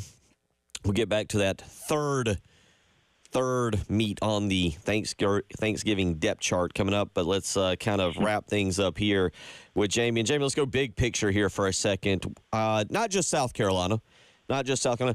How do you view the college football playoff? Things such as Indiana, what happens to Mississippi, Alabama. How are you viewing the college football playoff now coming off of a very fun, very chaotic weekend of college football? Yeah, I mean, this is really neat. You know, you just wish that you had this thing in place sooner than you do now. It's been amazing for the sport. So many games that matter so much. I mean, obviously Carolina has 3 losses, and we're talking about the fact that they could still get into this sucker, right? So, you know, we're continuing to see chaos. I thought this past weekend we would see it, and we did. And I got a feeling that this week we're going to see even more of it, you know, and so it's just wonderful for the sport.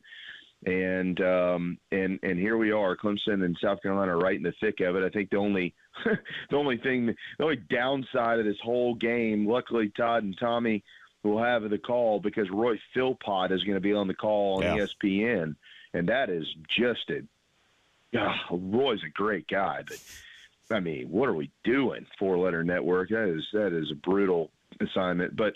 Yeah, overall, I mean, this sport is as healthy as it's ever been, and there's a lot of teams that can win the national championship. And I think that's the reason why it's probably going to end up going to 16 here in 2026.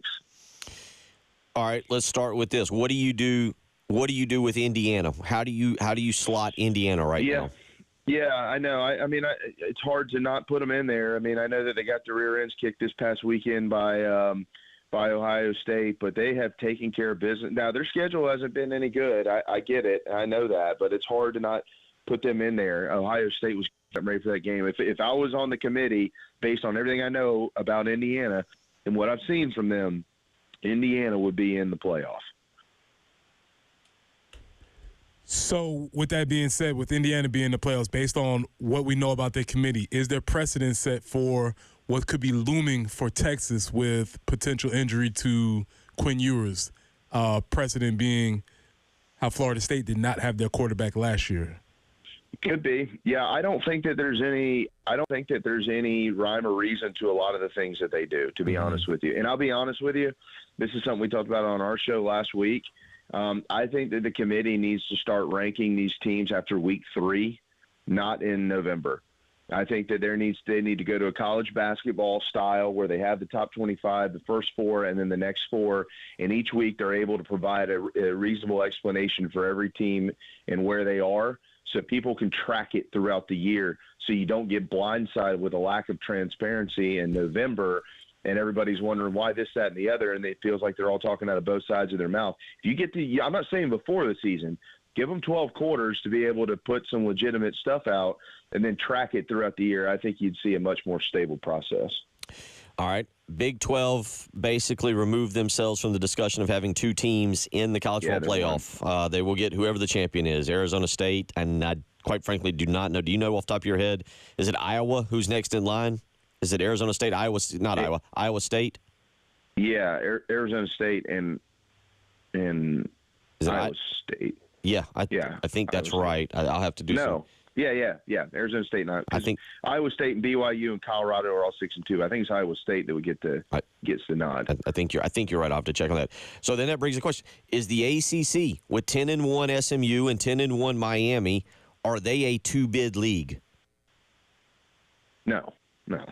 The ACC, whoever wins the conference title is going to get in, but whoever loses it is going to have 2 losses, and the rest of it isn't strong enough to get them in there. So I don't think the ACC is going to be. Miami continues to be overranked. Their defense is pitiful.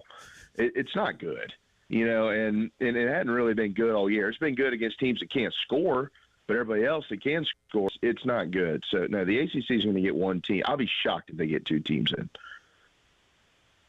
So you're going. So the Big 12 and the ACC. You're going with one bid leagues. Then you'll get Boise. Then you get your 2 conference champions. That opens the door for essentially for the Big 10 and the SEC to fill the remaining spots.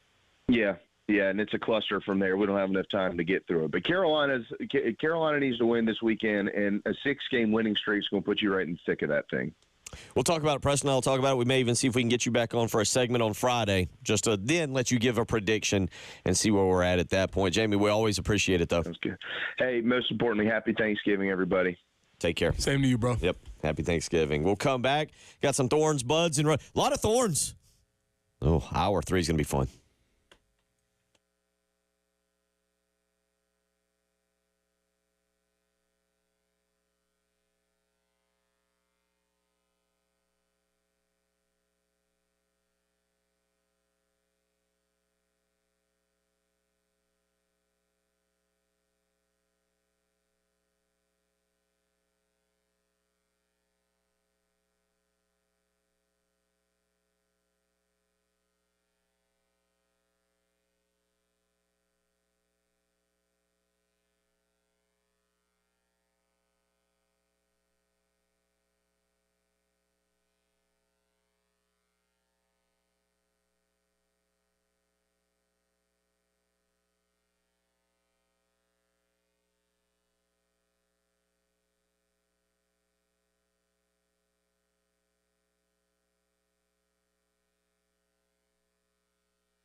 Earlier accidents have been cleared. Great news there. I don't have any others to report at this time.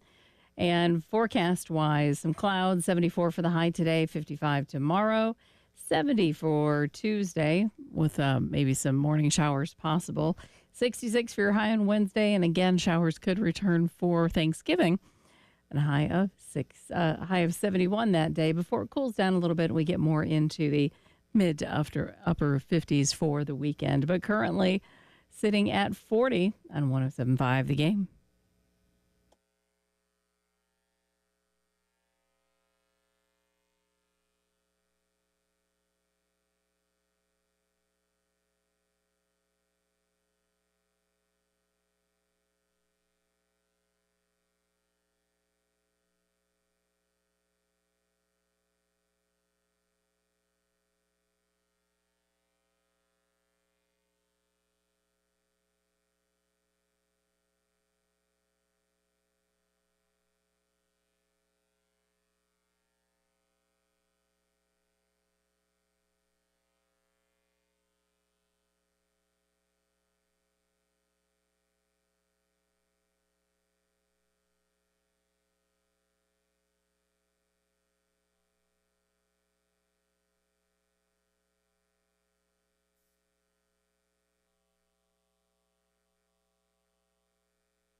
Get up and get going. 8 a.m. here on a Monday. Thanksgiving week, feast week, rivalry week, and we have questions. Send us in. As Preston wants to know, is this for your own personal use? I'm just crowdsourcing here. I'm just trying to get a feel for what the people are saying. What is your third team Thanksgiving meat? We know the ham and the turkey, and if you want first team or second team, whatever, however you want to go, totally understandable. Totally understand. We got a ham. I'm going to smoke a turkey. We're going to give the turkey smoking a try. This is going to be okay. Well, we might have to keep you updated via Twitter on Thursday as we get into that. But send in your third team meat. I feel like fried chicken is up there, and I feel like some form of a duck has worked its way. Quail. A couple of y'all have sent in a few other duck options. Venison, I think, is Southern, and it's moving its way up the list to third. So we have a depth chart to get on the depth chart, if you will. I like it. Listen, there's a limited space for playing time on the Thanksgiving plate, and so you need to be bringing your A game. I just wanted to know, are there any third meats that could compete for some plate time? What if there's those of us who really aren't that worried about the meat in general? Mm-hmm. Like the sides just are more appealing. Oh, for sure, and that's going to be tomorrow. So we're building the team out. We're getting the meat in place, and we're building a big day tomorrow for the sides. Outstanding. Yes. Wednesday will be desserts, so just making sure everybody's getting an understanding of how we're doing this. We gotta cover everything. Preston is going to keep us completely updated. Building out a plate. There you go. Skip from Camden says, stop it. We all know that the third meat is chicken. I'm not mad at it. I'm not mad at it. Weighing in on that, John, earlier, how is brisket being overlooked? Now we had a couple briskets. So, yeah, a lot of y'all. Joel weighed in with prosciutto-wrapped melon is always good. You got an opinion on that one? Yeah, no, I'm gonna go with. I think that might be good for like a charcuterie board or something like that, but I don't know if it fits on this style of offense that we're running this Thanksgiving. I don't know if melon. That's why I read it to you. I don't know if melon can get any playing time here. We can agree on this. David weighs in. City Limits brisket.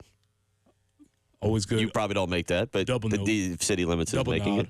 I don't know where this one lands with you. Cocktail shrimp. It's solid for an entry. It's solid for an appetizer. I just pictured the person saying, like, who we kidding chicken. I just pictured the whole, like, turkey and ham, get out. Chicken. You're in? You're good. That's what you got to do. Who else we got? Chicken, get in there. That's what you got. You got to. if you're like me and or I say like me, I haven't done it yet, so I can't blame myself. But yeah, if you could end up like me, where you mess up the turkey, turkey's dry, ham, something went wrong, ham didn't work. You got to go to your third team. Yep. I hope I say this correctly to give her proper credit, but Marisette weighs in shredded barbecue pork mustard base. I like the specificity of that, and I'm always here for shredded meats, any of them, all of them. And here's another one. How is duck being left out? Hashtag third string. No, duck got solid representation. So keep sending them in. I'll get to more of these. I see them all. Chris, Jerry, I see you weighing in. Brian weighing in. We'll get to more of these. 803-404-6100. Well, we did mention it is rivalry week. We'll continue talking about South Carolina Clemson, but other things are happening around the university. We had some women's soccer, some women's basketball. We got men's basketball tonight. Volleyball is taking place. This is a new segment we're going to start doing on Mondays and Fridays. It is your Carolina Whip Around. Here's what else is going on in the university. What a header, which allows South Carolina to cut it into Collins. 9 minutes into the game, and South Carolina strikes first. Direct football off a header, and Zuloff finds Katie Shea Collins. It'll be Sanders, left side. Sanders with a stiff arm. He's at the pylon. Touchdown, Carolina. Touchdown, Rocket Sanders. Just toying with the Terriers. It's first down, Carolina. Now it's first and goal at the 1, and Sellers up to the line of scrimmage quickly. He's going to take it himself, and the big quarterback goes right side. Touchdown, Carolina. Touchdown, Lenora Sellers. That's his 5th rushing touchdown on the season. Dribbling left, needs some help to Watkins. She'll take a 16-footer straight away and bury it. Ashlyn Watkins with the bucket. She's got 6. makes it 73-57. See if the Gamecocks can get a couple more stops and get this thing closer. So that's your Carolina whip around. Let's start with the first thing we heard. Unfortunately, Friday afternoon up in Chapel Hill, the Gamecocks in the NCAA tournament, Preston, suffered a 2-1 loss to Minnesota. You can kind of consider that an upset. That brings Shelley Smith's season to a close. Another really good one, just needed more success in the NCAA tournament. 11-4-7 overall, also runner-up in the SEC tournament. Solid performance for them. Would have liked to have seen it go a little bit further. One of the things one of the highlights we did not have, we'll have to maybe get with the volleyball team and see if we can get some highlights from them. Good week for the volleyball program. They went on the road to LSU on Wednesday. They knocked off the Tigers in Baton Rouge 3-2 in that one. Friday night followed it up with another solid win, knocked off Alabama 3-0. Unfortunately, yesterday they were on the road in Tennessee. They lost 3-0 in those matches. They will wrap everything up this coming weekend. Wednesday night, you can get over to the volleyball facility, and you'll see them. They can take on Florida. And then senior night, Saturday, 1 o'clock against Texas A&M right now on the season. Women's volleyball, 15-10, 6-8 in conference. Probably need to win these two this week to have a chance for an NCAA tournament bid. Yeah, as I've advocated all year, if you can get to a volleyball game, they're quick, they move quickly, entertaining, explosive, all the things you want out of athletic competition. The other highlight you heard in there yesterday, South Carolina's 43-game win streak comes to a conclusion. We've talked about it. They get beat by UCLA. It really wasn't as close as the final score indicates, 77-62. But look, as I put in a tweet last night, Preston, doesn't mean they're bad. They're still a top 10 team. They're probably still a top 5 team. What it does show you is there are other teams that are catching up to them. Yeah, and that's why when you watch the games, you saw some of the deficiencies that I think we started seeing a little bit earlier in the season, but we were just trying to hope and wish that they weren't there. They may have gotten exposed a little bit, and as Coach Staley has said, we will figure things out. And good luck to those young women. Yes. Godspeed to all of them. I say we've jokingly, but yes, that was probably something that we'll see how those young ladies did in practice. Now, their next game comes up Friday. Or excuse me, let me go back to this. This is the 28th? And now I'm blanking on what day the 28th is. But against Iowa State, that'll be Thursday. Who's very good also. Iowa State's very good. They will be down in Fort Myers for part of the Fort Myers tip-off. So they've got their holiday tournament coming up. They'll take on Iowa State 1:30 coming up on Thursday. Tonight, Preston, South Carolina, and Xavier. Sean Miller, Lamont Paris. We all know the Sean Miller's background story. This is a big one for South Carolina basketball tonight, 8:30. We'll have the pregame starting right here on 107.5 The Game at 8 o'clock. Tip time scheduled for 8:30. Michigan and Virginia Tech, the other game in this little multi-team tournament. Yeah, Xavier's a well-known powerhouse, I don't know, but well-known basketball entity. And obviously there's the connections about Sean Miller and the job here. Was he at Halls? Was he not? I don't know. Somebody knows out there. Let us know. We're still trying to get to the bottom of that conspiracy. But we're looking to see if Lamont's teams takes the next step forward, especially on the hustle stats, and can they get the three-point shooting going. Most recent poll, the new AP Top 25 for basketball will come out later today. We'll see if Xavier slips in. They probably will. They checked in at technically 28th in the most recent poll. They were behind Texas Tech and Mississippi in terms of teams receiving votes. Xavier's a good basketball team, man. Miller's got that team playing very well. They are this is a great opportunity tonight for Coach Paris and the ball club to pick up a marquee win. Look, I don't think they've played well, Preston. I don't think they've played well at all to start the season. The game against Mercer last Wednesday was not attractive. Win the game, move on. Xavier's 5-0. Their marquee win is they beat Wake Forest 75-60. Their level of competition hasn't been great. This is a great opportunity for the Gamecocks tonight to go in and pull an upset. I haven't looked at the Vegas spread. I'll check into that. But for the Gamecocks to go in and get a much-needed win against a marquee opponent. This would catch some people around the country's attention. And again, I mentioned it tonight also prior to that. It'll be Michigan and Virginia Tech. South Carolina will play the winner or the loser Depending on how the game goes, they'll play the winner or the loser coming up on Wednesday. So just a reminder, they'll skip tomorrow night. They'll play Monday and Wednesday. And again, they'll play Michigan or Virginia Tech. That game, by the way, if you want to check it out, 6 o'clock on FS1, and then in South Carolina and Xavier tonight. 8 o'clock pregame right here at 107.5 the game here in Columbia, 100.3 the game in Myrtle Beach, and tip time for that 8:30 tonight. One other thing, if you're out there and you know, and you can hit me up on Twitter, 803-40, well, you can text it in, or we even allow you to call in here later in the program. If I can get an update on Gamecock hockey. You heard that correctly. Gamecock hockey. Friday night, they took on Tennessee, and then I don't know the exact details, so if somebody can help me out with this, I believe they had a stadium. They played in Charlotte against North Carolina State on Saturday evening in an outdoor stadium event. Yeah. They played at the Knight Stadium. Okay, is that where they played? Maybe I didn't know about that. I think they do that up there though. Their website has not been updated, but they played Tennessee Friday, North Carolina State on Saturday, and Tennessee again on Sunday up in Knoxville. So if someone can send me in an update on that, I'll gladly be willing to put that out there for Gamecock hockey. But that's your Gamecock whip around, look around at what occurred this past weekend, a little bit of what's going to occur this coming week, and of course, you heard the two highlights in there. South Carolina 56-12. Preston rolls over Wofford.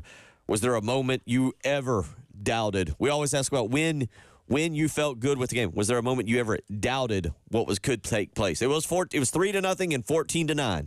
There wasn't a moment I doubted, but when Wofford went for that fake punt and they jumped off sides and scored the touchdown, I was like, oh, yeah. Nothing to worry about here.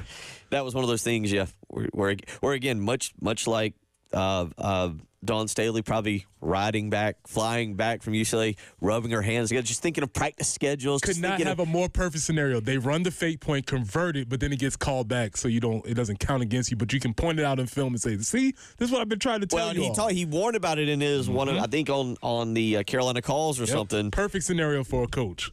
803-404-6100. There is your Carolina whip around here on your Monday morning. Tommy weighs in with his third team Thanksgiving meat, bacon wrapped tenderloin. Jeff goes with beef stew over rice. Got another texter who just goes in with prime rib. And then New England, it says N.E. Mike. You're listed in here, Mike, as N.E. Mike. So I'm going to go New England Mike. This sounds like a New England dish, too. Cornish hens. Very proper. Very proper. I feel like I need to button up when I eat a Cornish hen. I need to sit up straight. You need to have a jacket on. Yes. Some very nice silverware, not the plastic stuff most people use. Yes. There we go. And thank you, my buddy Scat, who weighs in and says Xavier tonight, a 6.5-point favorite listed over the Gamecocks. Our good buddy who sits right behind us there up in the zone. Enjoyed another great season with him and his family watching some phenomenal football there. 803-404-6100. We'll come back. Preston's got some thorns, folks. It's not Festivus season yet, but he's got some grievances, and he's ready to air them out. Is field storming getting a little out of hand? Is there other thorns on strength of schedules? Preston Thorn will lay the law down when we come back. You're listening to The Early Game.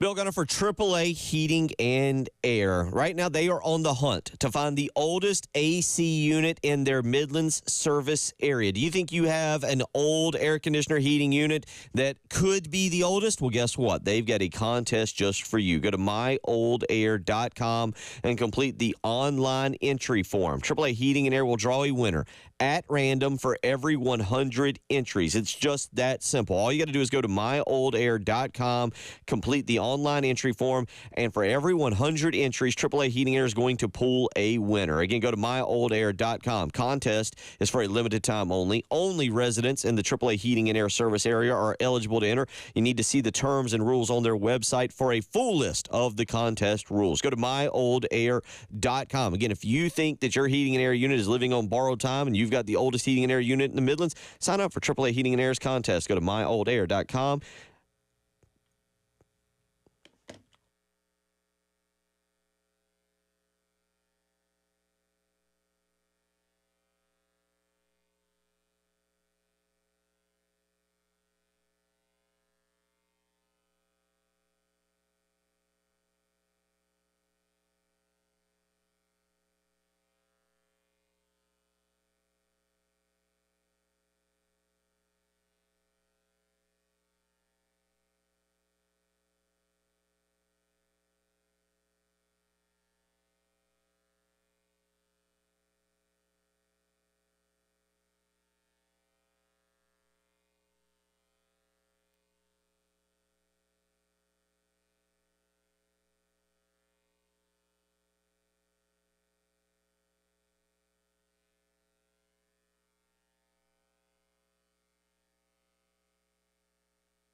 We don't have any reports of any accidents this morning out there. I would consider that to be a good Monday. And we're looking for a high today of about 74, so that's also a good thing. Overnight low 55. 70 tomorrow, maybe some morning showers. 66 on Wednesday. Come Thanksgiving, might see some showers and a high of 71. Right now, we are looking at 40 on 107.5 The Game.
8:20 as we roll along.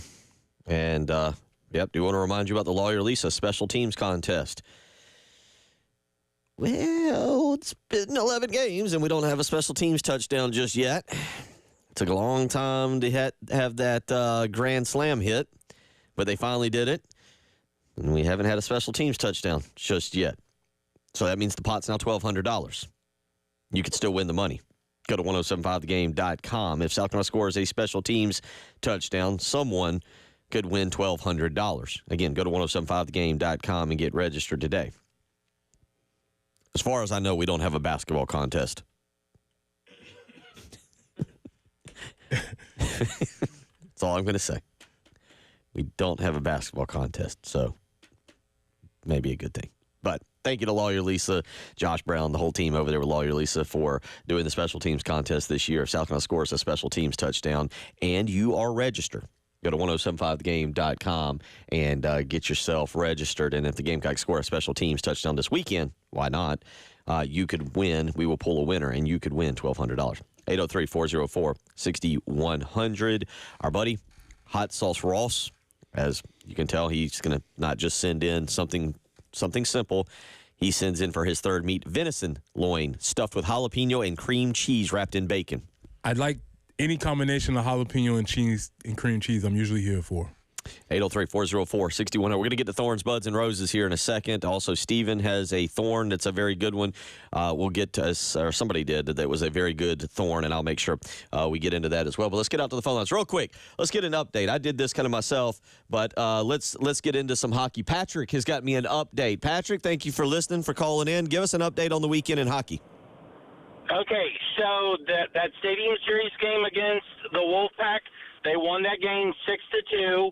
And then they lost to Tennessee 6-0. Right now, they are doing 2 special jersey sales on their website.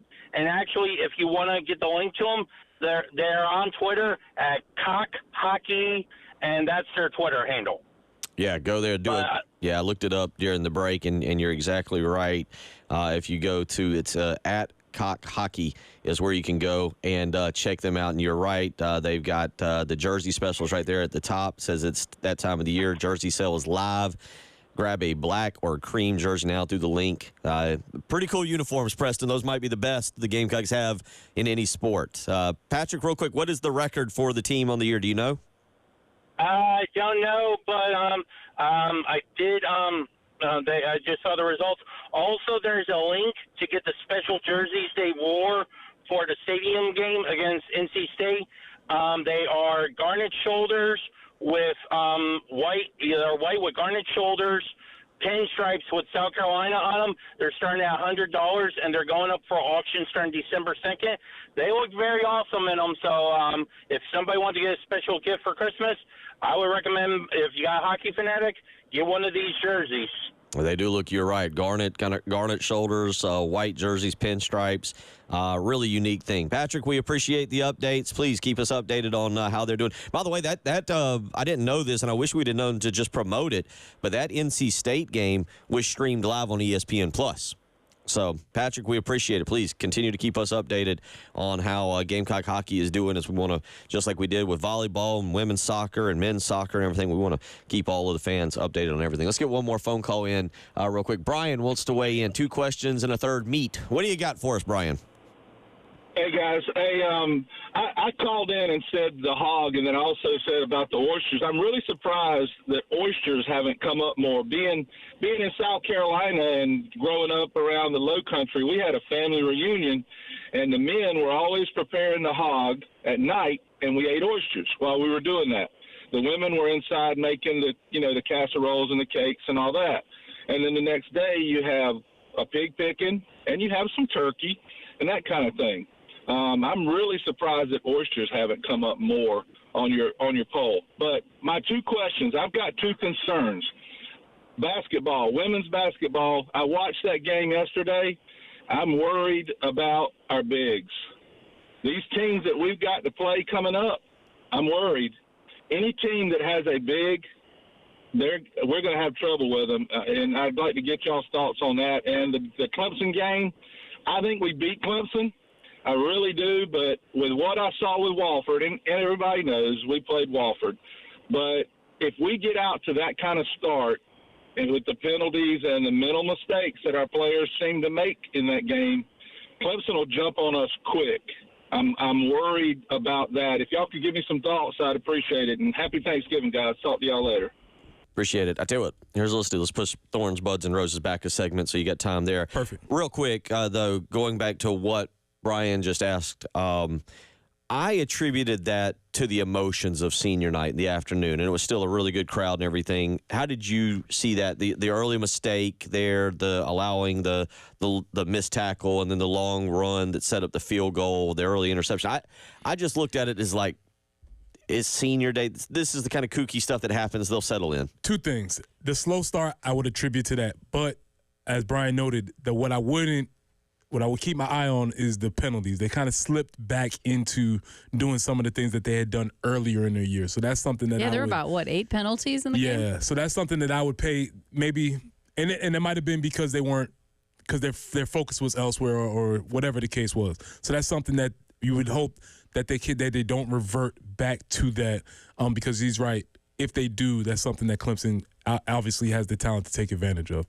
As far as basketball is concerned, I think you're all 100% on point with that.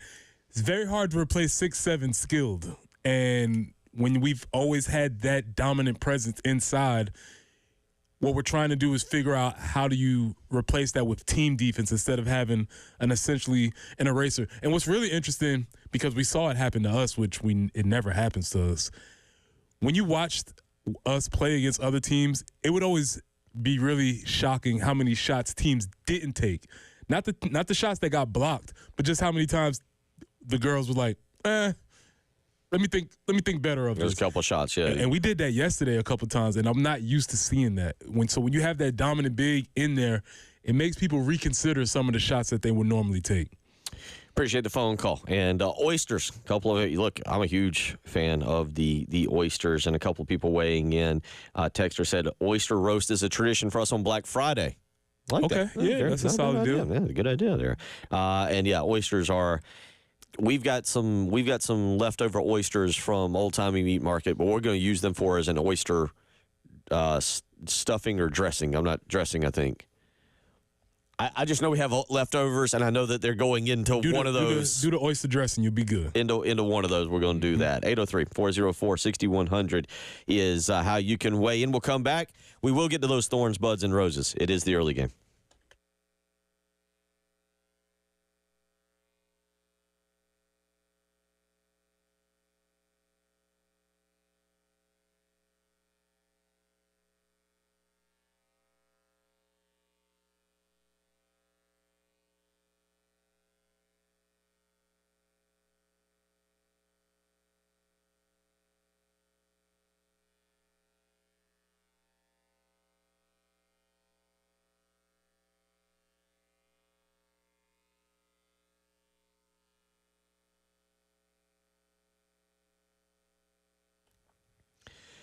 Bill Gunner for Love Chevrolet, I-26 in Harbison between Lowe's and Frankie's Fun Park, and it's that time of the year where Love Chevrolet wants to thank you for your service. They have been the Midlands leader in taking care of your vehicle needs, whether it's a car, truck, or SUV, since 1961. Generation after generation has made the trip over to Love Chevrolet, I-26 in Harbison between Lowe's and Frankie's Fun Park to purchase that next great vehicle. And I'm telling you what, with the $1,000 low price guarantee and on top of that 14 acres of brand new Chevys, you're going to not only get the deal you want, but you're going to find the selection that you need to pick out that next great vehicle. Now, the reason I love Chevrolet is because of the sales staff. They are phenomenal. They want to treat you the right way. They want to harass you. They want to give you the information you need to make an informed purchase. They want to take their time and make sure you find what you're looking for. So get out to Love Chevrolet today, and together, let's drive.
Still looking good. No major accidents to speak of. We actually just have congestion there on I-20 eastbound between Highway 378 and basically exit 61 and 65. There is a major slowdown there just due to congestion overall, and a couple other places where we're encountering that as well across I-20. Just morning commute, unfortunately, but no major slowdowns as far as accidents are concerned. And as far as your forecast goes, 74 for the high, 70 tomorrow with some morning showers. Wednesday looking at 66 and could see some showers for Thanksgiving, but at least we'll have a high of 71. Right now, 41, and the sun is out on the early game.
$8:35 as we get you up and get you going here.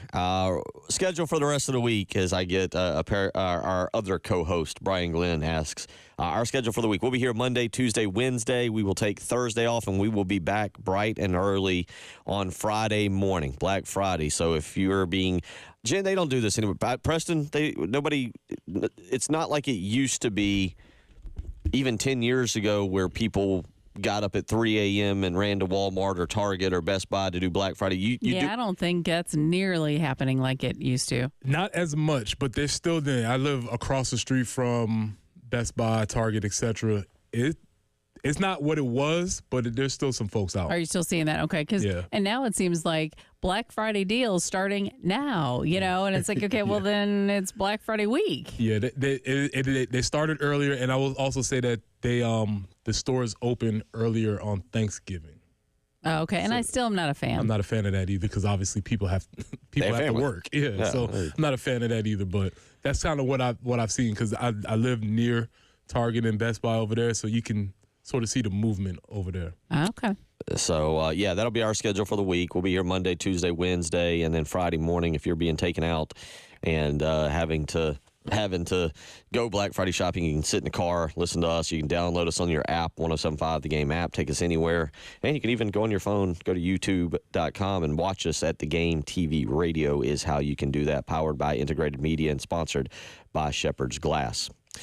Let's get to some Thorns, Buds, and Roses. I got a feeling this one's going to be a fun one. You got a little fired up at about 6:12 this morning over some field storming. Let's hit the music. It's time for Thorns, Buds, and Roses with Preston Thorn on the early game, 107.5 The Game. Oklahoma, have some respect for yourselves. You thought you were one of the prestigious teams in college football. You're supposed to have a long, storied tradition of winning games, championships, bowl games. You mean to tell me that you all are going to prematurely rush the field against a mediocre Alabama team?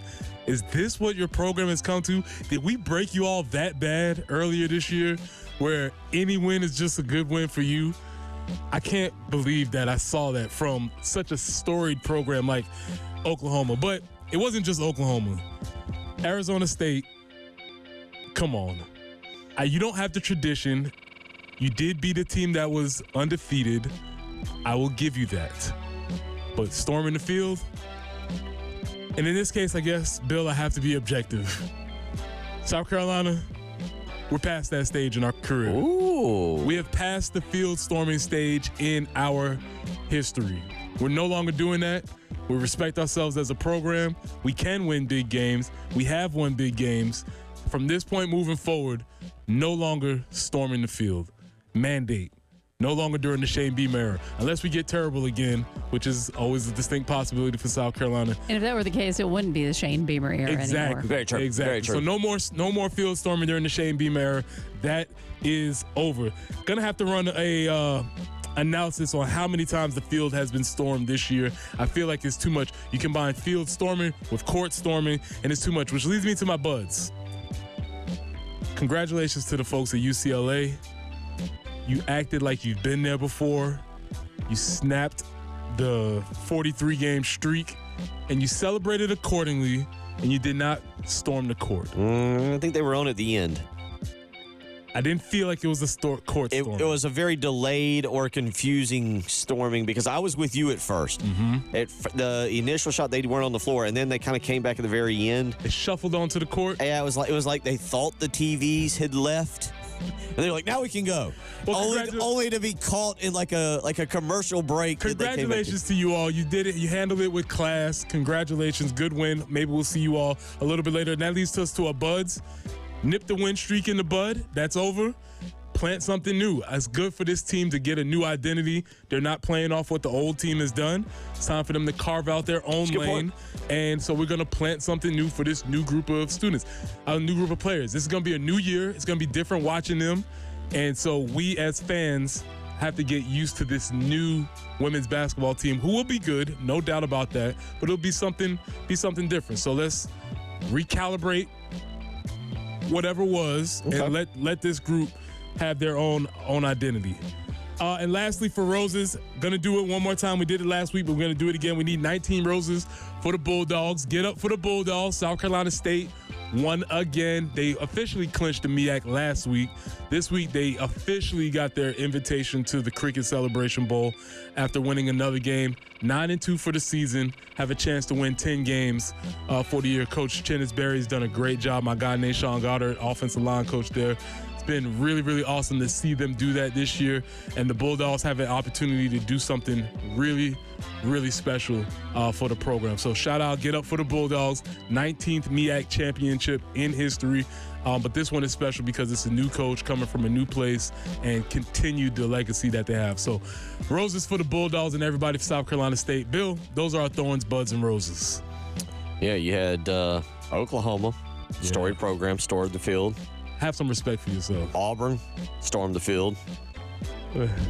Arizona State. That's who I forgot. Auburn stormed the field after fun game in Auburn. Texas A&M drops the pass there in double, I think triple overtimes by the time we got to it. But really good weekend of college football. I've got a little bit of a bud that I'll start right here. I think this is where we find out now what the College Football Playoff Committee is all about. All right, all the fun and games are done. That was cute with Indiana up to 5, and maybe it was legit. Now we find out because here's what's going to matter. Everybody wants to bring up head-to-head, and South Carolina's got to win. Let's be clear this weekend. We now know that Georgia's in the SEC championship, and the winner of Texas A&M is in the championship, or Texas has got to. By the way, that's a thorn. We got to be more clear on these now that we're all going to one division. Oh, they were 100% just hoping this didn't happen. They were like, we'll solve that later, and now we're here. Like, it's gotten to the point I can't even keep up with it on who's going where, what's happening in the Big 12. No idea. But I do think that this is a bud this week. Like, all right, what is important to you? Head-to-head. South Carolina, Alabama. Alabama won head-to-head. Is Alabama the better football team today? Are they the better football team on a neutral field today? I know everybody listening here, unless you are Roll Tide, I know what you feel. South Carolina lost to LSU. I know LSU's out. Well, this goes into do they actually watch the games? Because you could argue that South Carolina was actually the better team that day. Right. And now they're better. It's going to be interesting to see where you put head-to-head versus who's better now. Head-to-head does matter. Right? You can't just go, well, no, that's irrelevant. I agree. But there's also, we got to find the 12 best teams. Okay, or I should say, let me take that back.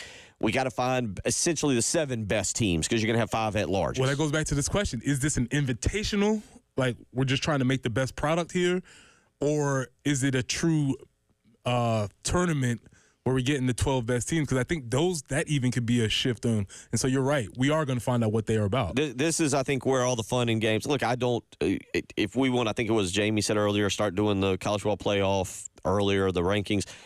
They do this they do some wild stuff for discussion. Yes, they do. And to your point, if it comes down to South Carolina versus Alabama, Alabama's going because it's Alabama. Because it's I'm with you on Alabama. that.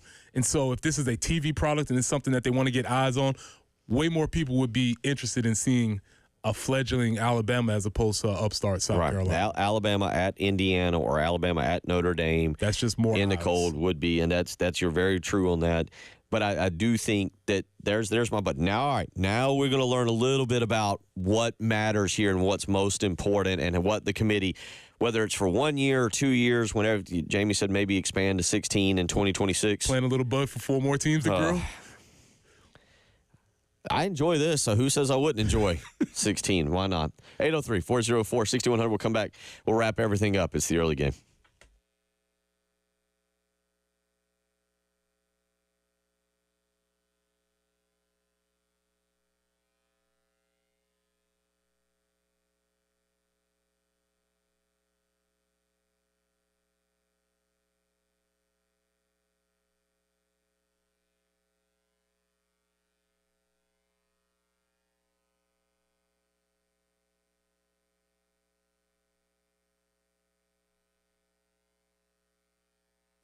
Bill Gunner from Mid-State Roofing, where for nearly 30 years, Larry Leitner and the family have been the proven leader in the roofing and waterproofing industry. And the reason being is that the way they treat you, the customer, they give you the proper advice, service, and they end up with the results that you need for your facility. And they do it in a manner that's both safe and pleasing to you and your operation, whether it's your home or whether it's your business, high rises to hospitals, manufacturing to industrial. Mid-State Roofing designs and installs bonded systems with a protective guarantee, and they'll keep your operation dry and running long into the future. 24 hours a day, 7 days a week, someone is available, an on-call technician or a Mid-State Roofing employee. You can give them a phone call, and they will help protect that roof with a maintenance contract. 803-356-1919. For more information, you can visit them on the web, midstateroofing.com. But give them a phone call. Line up that maintenance contract, 803-356-1919. If you've got a leak, let Mid-State Roofing take a peek.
Preston here for our friends at Absolute Glass, the premier glass company of the Midlands, offering auto, home, and business glass repair. So if your glass is damaged, shattered, cracked, or broken, they can handle the job. If it's a cracked windshield, that's no problem. They'll come out to your location and replace it for you, usually for free, and they work directly with your insurance company to take away the headache. They'll come out to wherever you are. School, home, work, it does not matter. Absolute Glass will take care of it for you. Now, if you're looking to increase the value of your home with new windows and mirrors, Absolute Glass will take care of that for you too. Windows, mirrors, shower enclosures. Say it all the time. If you can see through it, Ray and Marianne at Absolute Glass can do it. So check them out online at AbsoluteGlassInc.com. That's online at AbsoluteGlassInc.com.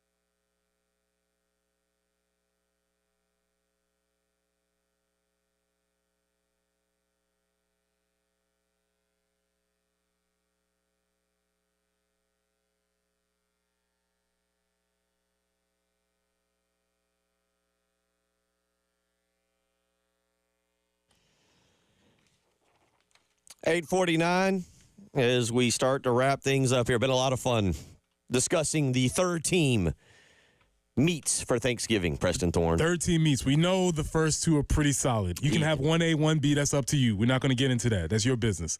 But we want to know what your third team meet is or would be. And this just makes you happy. Yeah, of course. Anytime we discuss food, meats, I'm here for it. Yeah, absolutely. So what did you go with as your official third team? We've had a lot of options. The brisket, fried chicken has been in there. We've got a lot of duck options. Some people, I think, because I'll be honest, I'm not a hunter, so I don't know the seasons. I do have a buddy who's now duck hunting or something, so I know that season is in. But venison and deer seem to be a very popular southern one.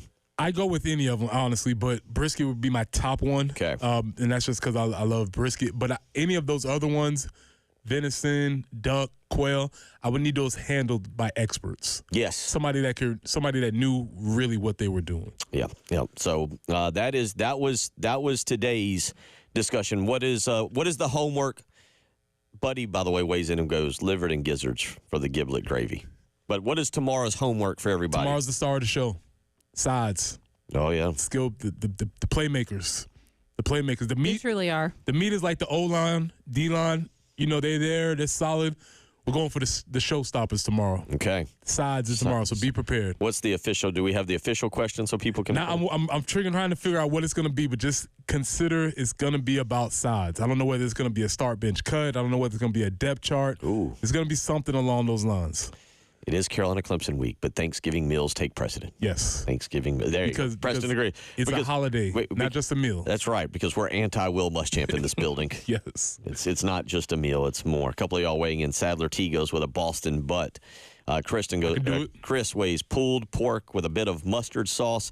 And our good buddy, our rugby aficionado, Nick, weighs in with homemade smoked Polish kielbasa.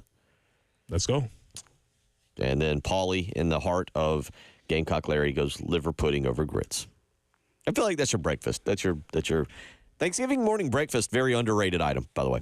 Thanksgiving morning breakfast. We'll get more to that. 803-404-6100. Tonight, reminder, 8 o'clock, men's basketball. They take on Xavier. Fort Myer tip-off.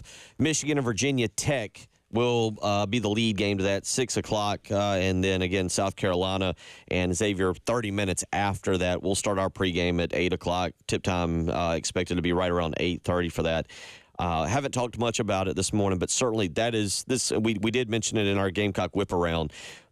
Big game for Lamont Pear. 6.5-point underdog in that game, but they go out and you need to play well in this one. Well, people are paying attention. Obviously, Sean Miller and Xavier is a marquee program in the nation, so being able to get this one might make some people peek at them and look and say, oh, okay, they're doing some good things over there. This one and the next. Again, who's reminder, next one? They'll play the winner-loser of Virginia Tech, Michigan. Gotcha. Winner-loser of Virginia Tech, Michigan. Of course, they played Virginia Tech, and it was last year when they beat Virginia Tech in Charlotte that we all went, oh, you might. That's exactly when we started paying attention. Oh, okay, this is early in the season, but you might have something going here.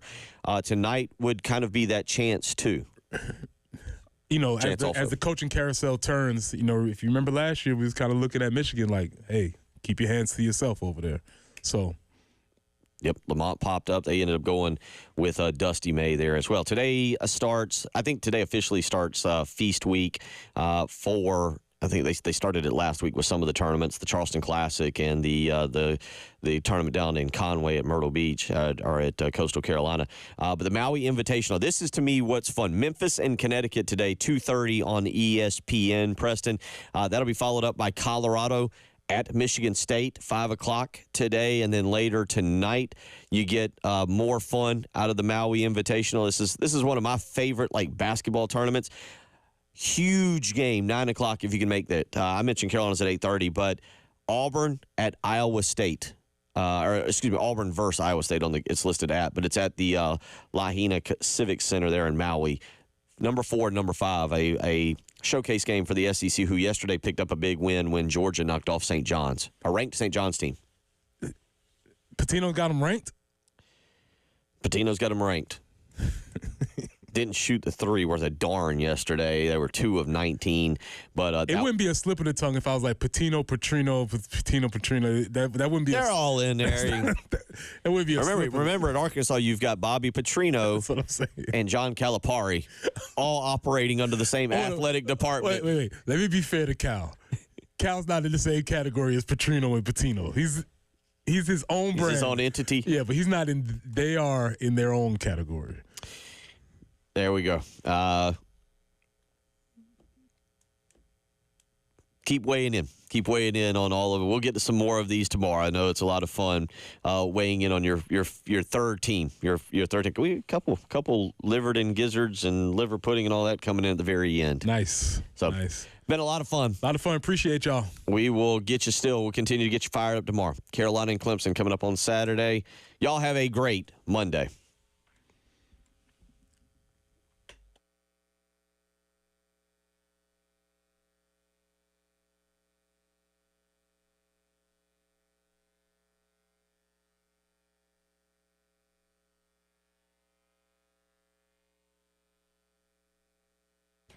Hey, it's Jen for CHW Cabinetry in Lexington. Locally owned, women-owned business right there in Lexington. Did such great work for us when we were redoing our kitchen.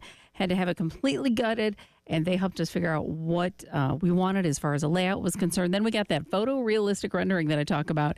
So helpful. It was a picture of our finished kitchen before it was finished, and then we could pull together the backsplash and countertop and flooring and all that. Made the process so much better.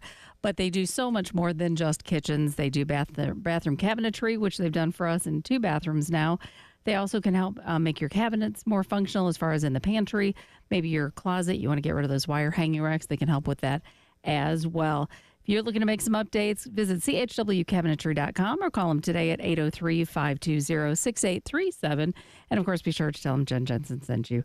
CHW Cabinetry in Lexington. Passion from inspiration to installation.